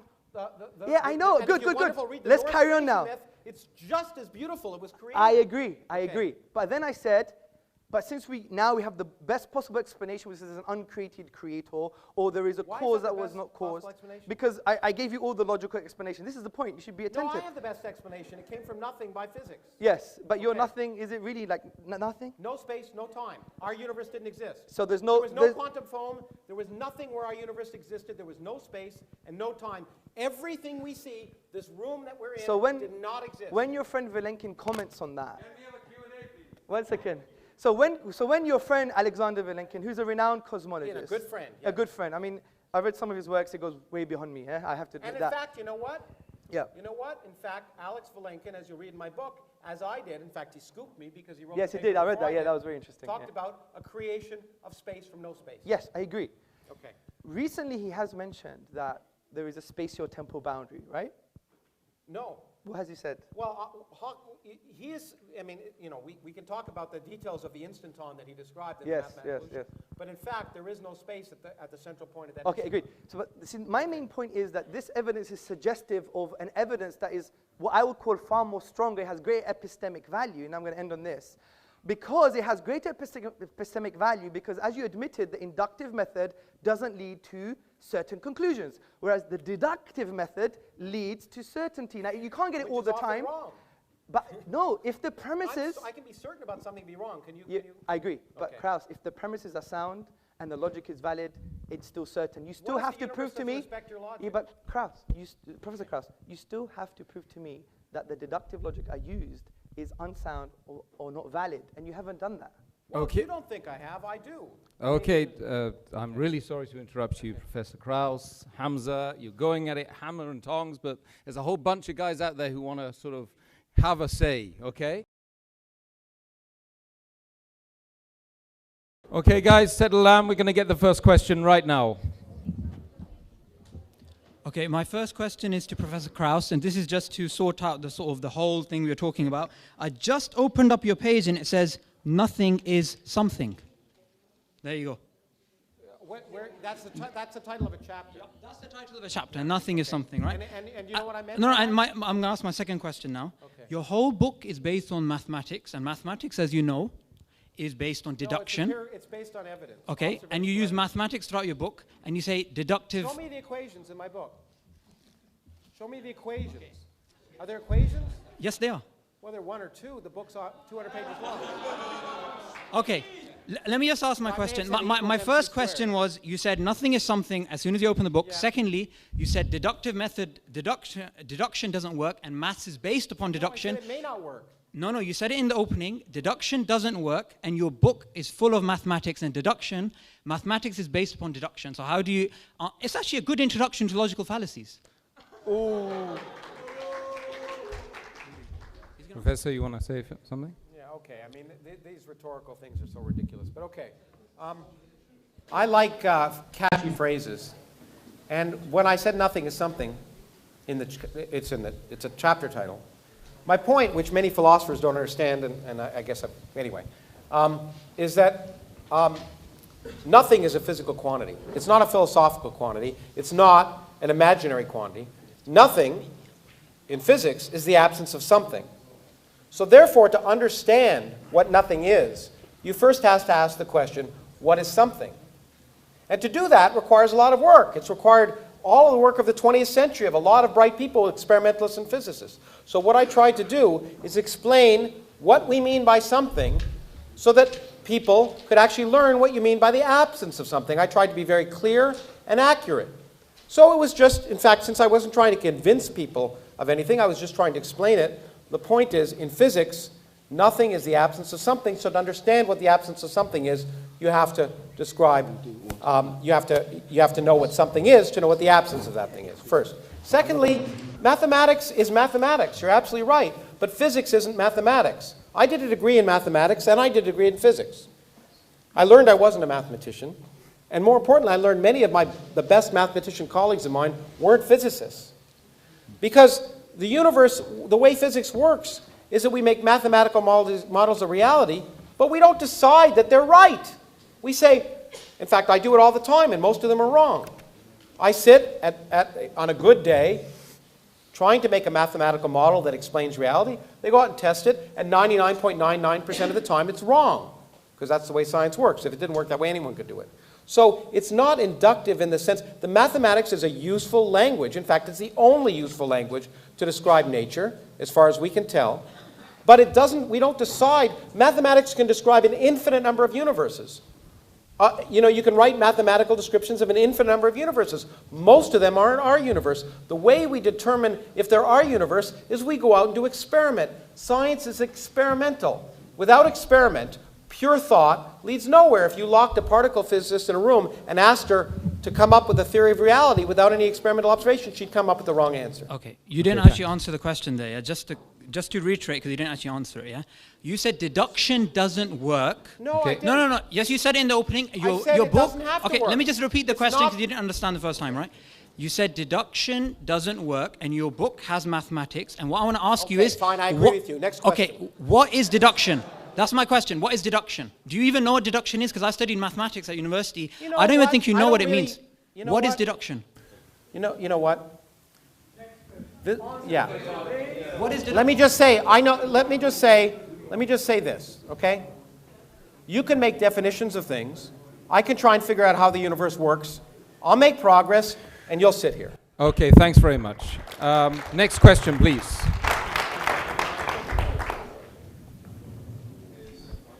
Hi, my question is to Hamza, and it's about the things he said about science and Islam. He's done a research paper on embryology within the Quran, and the idea that I'm getting is that, it's sort of better to actually understand Arabic more to get more scientific ideas out of the Quran. But where is the LHC equivalent in terms of Islam? Where's that? What is the LHC equivalent? LHC, Large Hadron is he talking- Collider equivalent. Large Hadron Okay, Collider. in Islam. Yes, or genomics. I mean, wouldn't it be a better idea just to study the Quran and come out with these results? Okay. And when can we see That's those a good big question. results? The first point is that essay that was written wasn't to show that the Quran gives science. If you read the essay, it basically says the Quran is very general and at most places concerning science quite ambiguous. Now in Islamic theology, these verses are what we call teleological. They're there for specific ends, just to make you think. Like frankly, only someone really silly is going to think that you're going to find quantum physics and embryology in a holy book. Because that's not the divine, that's not the will of the Creator. And St. Augustine said for the Bible, too. The Bible isn't scientific. Yeah, but it's not a scientific book. Yeah, anyone like says it, Al-Shatibi, he was a theologian, and he said, look, this book, the Quran, is there to make you think about the most important questions about life, man, life, and the universe. Who am I? Whose am I? Why am I? For whom am I? These existential questions. And I yes, agree with that, by the way. I think it probably is that. thank you, sir. Okay. So the point I'm trying to make here from the embryology perspective is to show not that the Quran is scientific per se, but that its language is not representative of a 7th century science. That was my main point. So it's got nothing to do with the fact... Wouldn't there be more? Sorry? Wouldn't there be more science in there? No, but why should there be? My main... No, but Well, in some cases there is, but not in terms of here are the details. It's more like, you know the unique thing about the Quranic discourse, for example, when it talks about natural phenomena, it will present a word, for example, and that word will have a scope of meaning. And you could check this meaning out for yourself. And interestingly, it's aligned with past errors and future accuracies as well, which is very interesting. So, yeah, but I would argue that in some cases that you do see future accuracies. However, I don't believe. Let me make my point. My argument for the Quran is not a scientific one, because I believe science, as Professor Krauss admitted and really didn't answer somehow, was that the inductive method doesn't give you certainties. So we believe the Quran we can prove deductively, and it tells us to do the science to see how things work. We may be wrong or we may be right. So it would be only erroneous to say that something that is deductive can be proven by something that's speculative or inconclusive. And this is why I empathize with you. The current trend in our modern, what we call da'wah, propagation of Islam, is heavily reliant on science. But we have to understand what science is. That's why I wrote the essay on have we misunderstood evolution. I don't deny the science of evolution. I just go to modern academics on the philosophy of science. And there are issues, like the problem of hard or weak empiricism, the problem of induction, falsification, and so forth. So from that perspective, I think you've misunderstood the point of the paper. But I hope I elaborated. To suggest that evolution was not as well and tested a scientific idea as gravity or quantum mechanics. We make new drugs based on it. In fact, the evidence of evolution makes evolution a fact. Okay, I even addressed that. Yeah, and I tried to read it, and it seemed to me that you were suggesting it wasn't. But anyway, I may have misunderstood it. So I'm willing to agree that I may have misunderstood it. But that's the lesson I was getting out of it. Okay, good. Maybe we could have a coffee after. Okay, we're going to go to the Jazakallah khair. We go to the next question, please. Thank you for the very emotive debate. My question is to Professor Lawrence Krauss. Why did I guess that? Okay. No, go on. Anyway. Firstly, let's not conflate science with atheism. What? Firstly, let's not conflate science with atheism, as we would all agree that science doesn't logically entail atheism. It is methodologically neutral. Therefore, my question is this. Science being a empirical method based on observation and experimentation can never answer metaphysical questions such as the existence of God. So then it would arise, how do you, as an atheist, maintain your position? Because you've said, for example, empirically speaking, we can't say God exists or does not exist. Rationally, deductive, you already ruled out. Therefore, how can you rationally justify your belief? How can you say it's common sense and nonsensical, please? Thank you very much. It's a good question. Okay, I should clarify that. I think it's a very good question. And so, yeah, let me clarify that question. Yeah. Okay, let me try and clarify this. I want to more, again, emphasize that atheism is not a belief. Okay, it's not a belief. As a scientist, I don't believe anything. As a scientist, I don't believe anything. If you use the word belief, scientists shouldn't use the word belief. There are things that are more likely and less likely. In fact, in the spirit of Hamza, science can say nothing with absolute certainty. It can say something is very, very likely or something is very, very unlikely based on the evidence of experience and testing. I can't see you, but I know you're there. Okay, and so I find it easier to talk to a person. Okay, and no, stay there. I can see you now. So the question is, what is more likely? That's all atheists are saying. And the atheists are saying, look, the first thing they're saying, I mean, people who claim they're atheists, and by the way, you know, most scientists don't think enough about God to even know if they're atheists, because God's irrelevant. God never comes up in any scientific conference, in any discussion, anywhere. It doesn't. Because, in fact, we're just trying to figure out how the universe works. You're absolutely right also to the fact that I want to stress one more time, that science, and I may slightly differ with my friend Richard Dawkins about this, I don't think a lot, science does not require atheism. And the proof of that is empirical, since I believe empirical proof. I have several colleagues of mine who are very good scientists who aren't atheists. Therefore, since they're very good scientists and they're also not atheists, science doesn't require atheism. Now, people can hold contradictory ideas at the same time. That's one of the reasons. But science can never disprove purpose in the universe.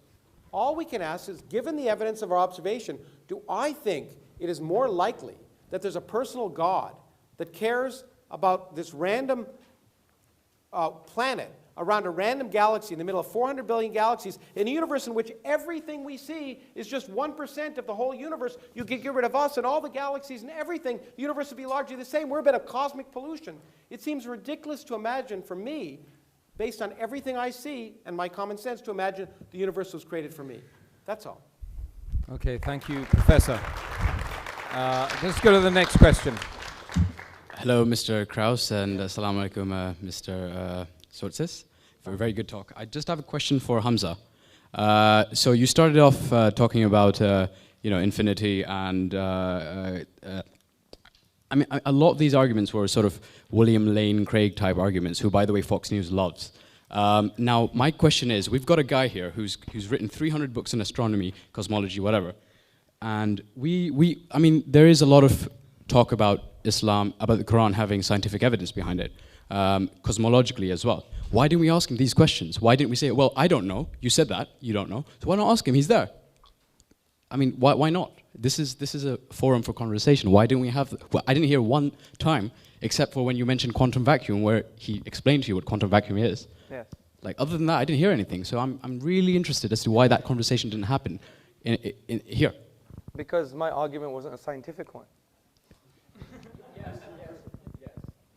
But I could do that in Starbucks or for the hold on, leftists but amongst you in trying to pretend another it's coffee scientific, shop. Just like William Lane Craig often tries to No. use the evidence of the Big Bang. No, let's be attentive to my argument. It wasn't a key premise. Yeah, it was. absolutely. I even Well, repeated. I guarantee you, I agree with you, it was not scientific at Yeah. all. Exactly. Well done. So, my point was, it was just suggestive.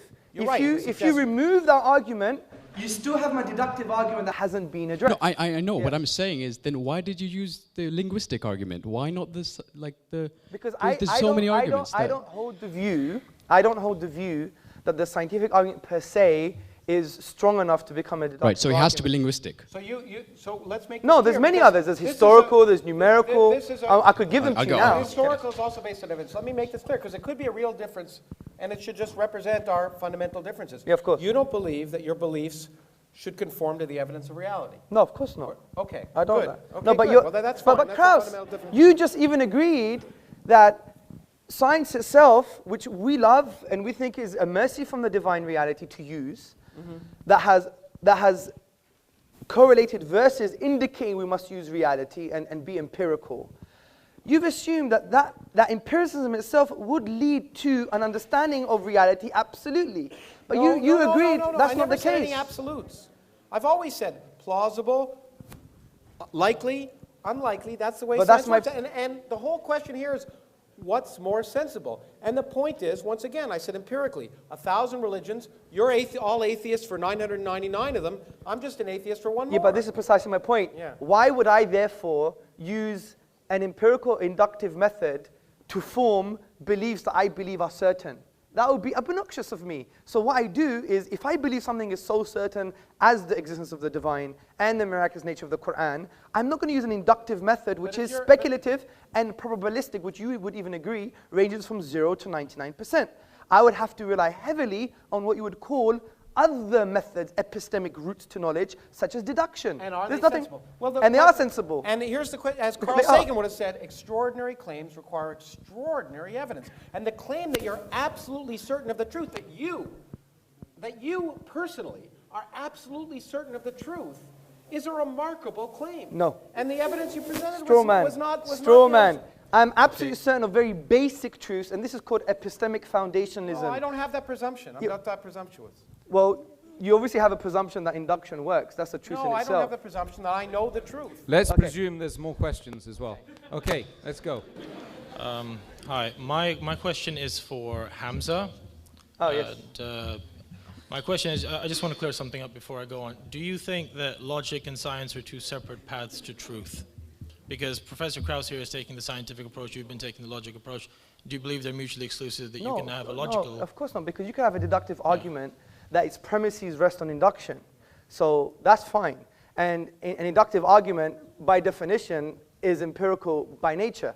But the point I'm trying to say is there is a difference between induction and deduction. That is a clear distinction. Well, sure, that's exactly. So the point is, if we do have a valid and sound deductive argument, then for God's sake, let's address it.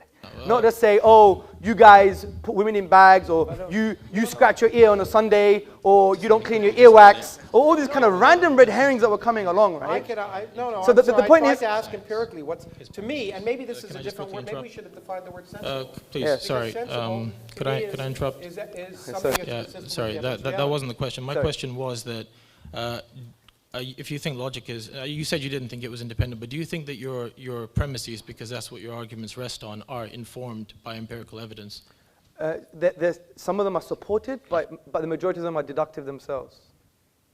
Okay, next question. And that's what makes deductive very strong. If you have premises that are deductive and the conclusion is sound and valid, therefore it's a deductive argument. So that makes it a very strong argument. And that's why I said it would be irrational to take induction over deduction if you have a deductive How argument. do you know that they're valid if you don't test them? Because you know them conceptually and metaphysically and philosophically. Just like that woman knew to drown her 4 kids. Yeah, but, okay. No. Okay. No. Let me address this question. Sorry. The interesting thing is, your very statement is a metaphysical statement. It could be translated metaphysically. For example, induction is the only method to use to try and establish or know reality. That statement itself is self-defeating. It can't even be proven by empiricism. It's an inductive statement. So the point is, I give an example. It's like you have almost, it's like you have this almost crude. I don't claim to know what's valid just by knowing it. No, but you have to in that very statement in itself, because it's almost like you're presenting this crude scientism or logical positivism. Oh, stop using words. Talk to me in English. Okay. Oh, but when you use words, it's great. When I use words, I can't do that. I don't think I've used very much jargon at all. If I did, I apologize. Okay, scientism is, let me define it for you. It is the assertion that science is the only way to form conclusions about reality, okay? That statement itself is, one, self-defeating, because science can't prove that statement. Secondly, science itself, that statement itself is flawed because science can't prove mathematical truths. Also, it can't prove ontological truths. It can't prove moral truths, historical truths. If you study epistemology, sorry, excuse me, sir. How do you know it can't prove historical truths? Let me make a point, sir. How do you know it can't prove moral truths? So you're making these Okay, let me make my point. How do we know Aristotle existed? There's lots of evidence. Okay, let me give you a piece of evidence that I know. We know him through Plato. Okay? It's highly likely that he existed, which is what science would say. Yeah, but let me make my point. Even anyone studying epistemology, which is the study of knowledge and belief, you would know that the majority of your opinions in this room as well is based on non-empirical evidence. It's based on. But let me finish. I understand that could be wrong. Yeah, but Aristotle may not have existed. Yeah, but you're missing a point. I'm trying to show you there's other routes to knowledge, sir, which is not knowledge. Such as testimony, for example, testimony. authentic and valid testimony. Oh my goodness! You really believe in testimony as proof of do you really believe that? But Professor Krauss, do you really believe that because I say... Let's not dig a hole for ourselves. Someone did something, it happened? Go to the Berkeley website on the scientific method. It says one of the majority aspects... I don't go to websites, I just do science. Yeah, okay, well, that's very great. Well, do this science then. Listen to this science. The Berkeley website says the key part of the scientific method is also the workings of other scientists that you test and you don't trust, and you repeat their experiments because you don't trust. Yes, I agree. That's wait. Works. But there's a lot of science. You don't trust other people's results. Excuse me, sir. There's a lot of science that requires testimony. Yeah. What? Lots of science. What? Okay, I'll give you an example. Have you done every single experiment concerning evolution? No. So you believe it's true? Thank you very much. I don't know. What else do you want to say? Do you want me to answer? You want me to answer? You want me to answer your question? Of course I do. Of course I do. You gave an answer before I even answered it. Come on. Okay. You're accusing me of things I could do. Yeah, no, I'm learning from the best. I told you, I don't believe in anything. I think, based on the evidence of my experience, and everything I see in the world around me, that evolution is highly likely. Okay. And that's what I would call a fact. So when you had an interview, unbelievably highly likely. Okay. As highly likely as even though I haven't ever been in space, although I wouldn't mind. Look, I believe in gender equality, and there's the only woman who wants to answer a question in the room right now. She's standing there. Let's do it. I applaud that. I applaud you for that. I just wanted to make a comment about the incident that happened before this event began. I acknowledge that the brother who couldn't find a seat where he was coming from, and I believe that he has a right to sit where he wanted to, but there has been some misunderstanding. Firstly, Islam makes it very clear that equality is incredibly important, and that no black man, for example, is superior to a white man and vice versa. But the issue here was not one of superiority, as no one imposed segregation upon him. He was allowed to sit with the ladies at the back, and he was also allowed to sit at the front with females. But if some of us, if some of the ladies chosen to sit at a distance from the men, why must he impose himself upon us? If I sat in a restaurant with my friends away from men, would it be appropriate for him to join me at my table too? And I'm basically offended by his disrespect for my values.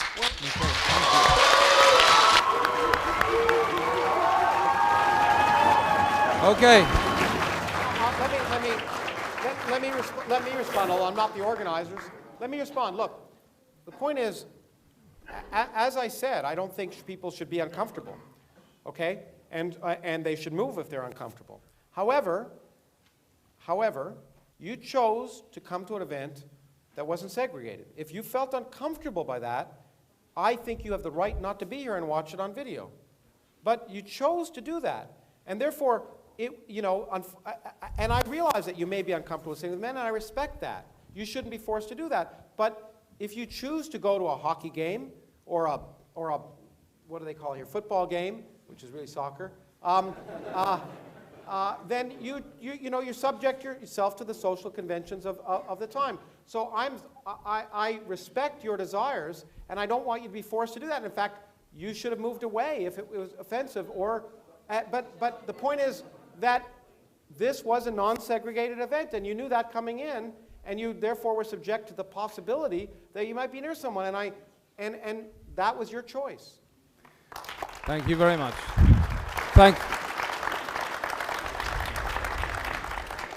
Okay, thank you very much. Thank you very much. You guys, mashallah. Oh, sorry. Don't be sorry. I've been sitting on the fence the whole night, you see. It doesn't offend okay, it's painful sitting on fences. Hamza and Professor Krauss, I think you guys have been amazing tonight. Don't you think? I don't think so.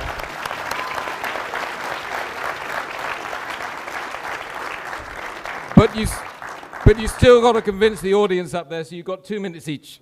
Oh, well, no, I mean, I'm glad we had more dialogue than, as I once said, because I just think the debate format is a stupid format.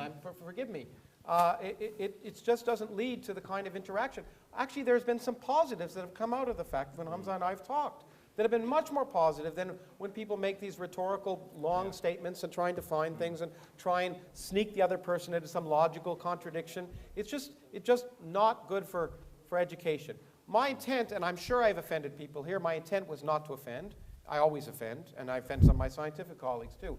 My intent was just to raise questions and encourage people to think about issues. And for that, I hope that some of the statements I've made will cause people to think. And indeed, my whole point is that given access to information, and I believe you should get access to information about the world really works, which is why I write scientific books and I speak, because I think these are some of those beautiful ideas people have ever come up with, that we shouldn't be afraid of them, we shouldn't fear them, we shouldn't view them as if, in fact, if they offend our beliefs, that's a good thing, because it means our beliefs are wrong. And that, as I say to students all the time, is the greatest gift we can have. Changing our minds and learning is what's produced the progress that allows this room to happen, that allows these video cameras to be recording things. So I just hope that as I hope I am willing to change my beliefs or change my mind in the presence of evidence and get information, that I hope that some of the things I've said have spurred your thinking, and I certainly don't want to convert you into anything. And so thank you for listening. Hamza? Oh dear. You know what, something inside me thought I knew it would be like this, because when I watch Professor Krauss, although I disagree with him, I love his style. And my dad would love your style as well. It's like, I don't care, I'm going to be me, get over it. You know? So I do respect that. Good. And the other thing I do respect. You're that way too, don't you think? Yes, we're the same. Okay, well, then we're you the go. same. Then that's why there was like almost an explosion here on atomic levels. Yeah? I mean, interestingly, we have a lot in common. We both like Star Trek. So, you know, But I don't- know it's not real. I know, just saying.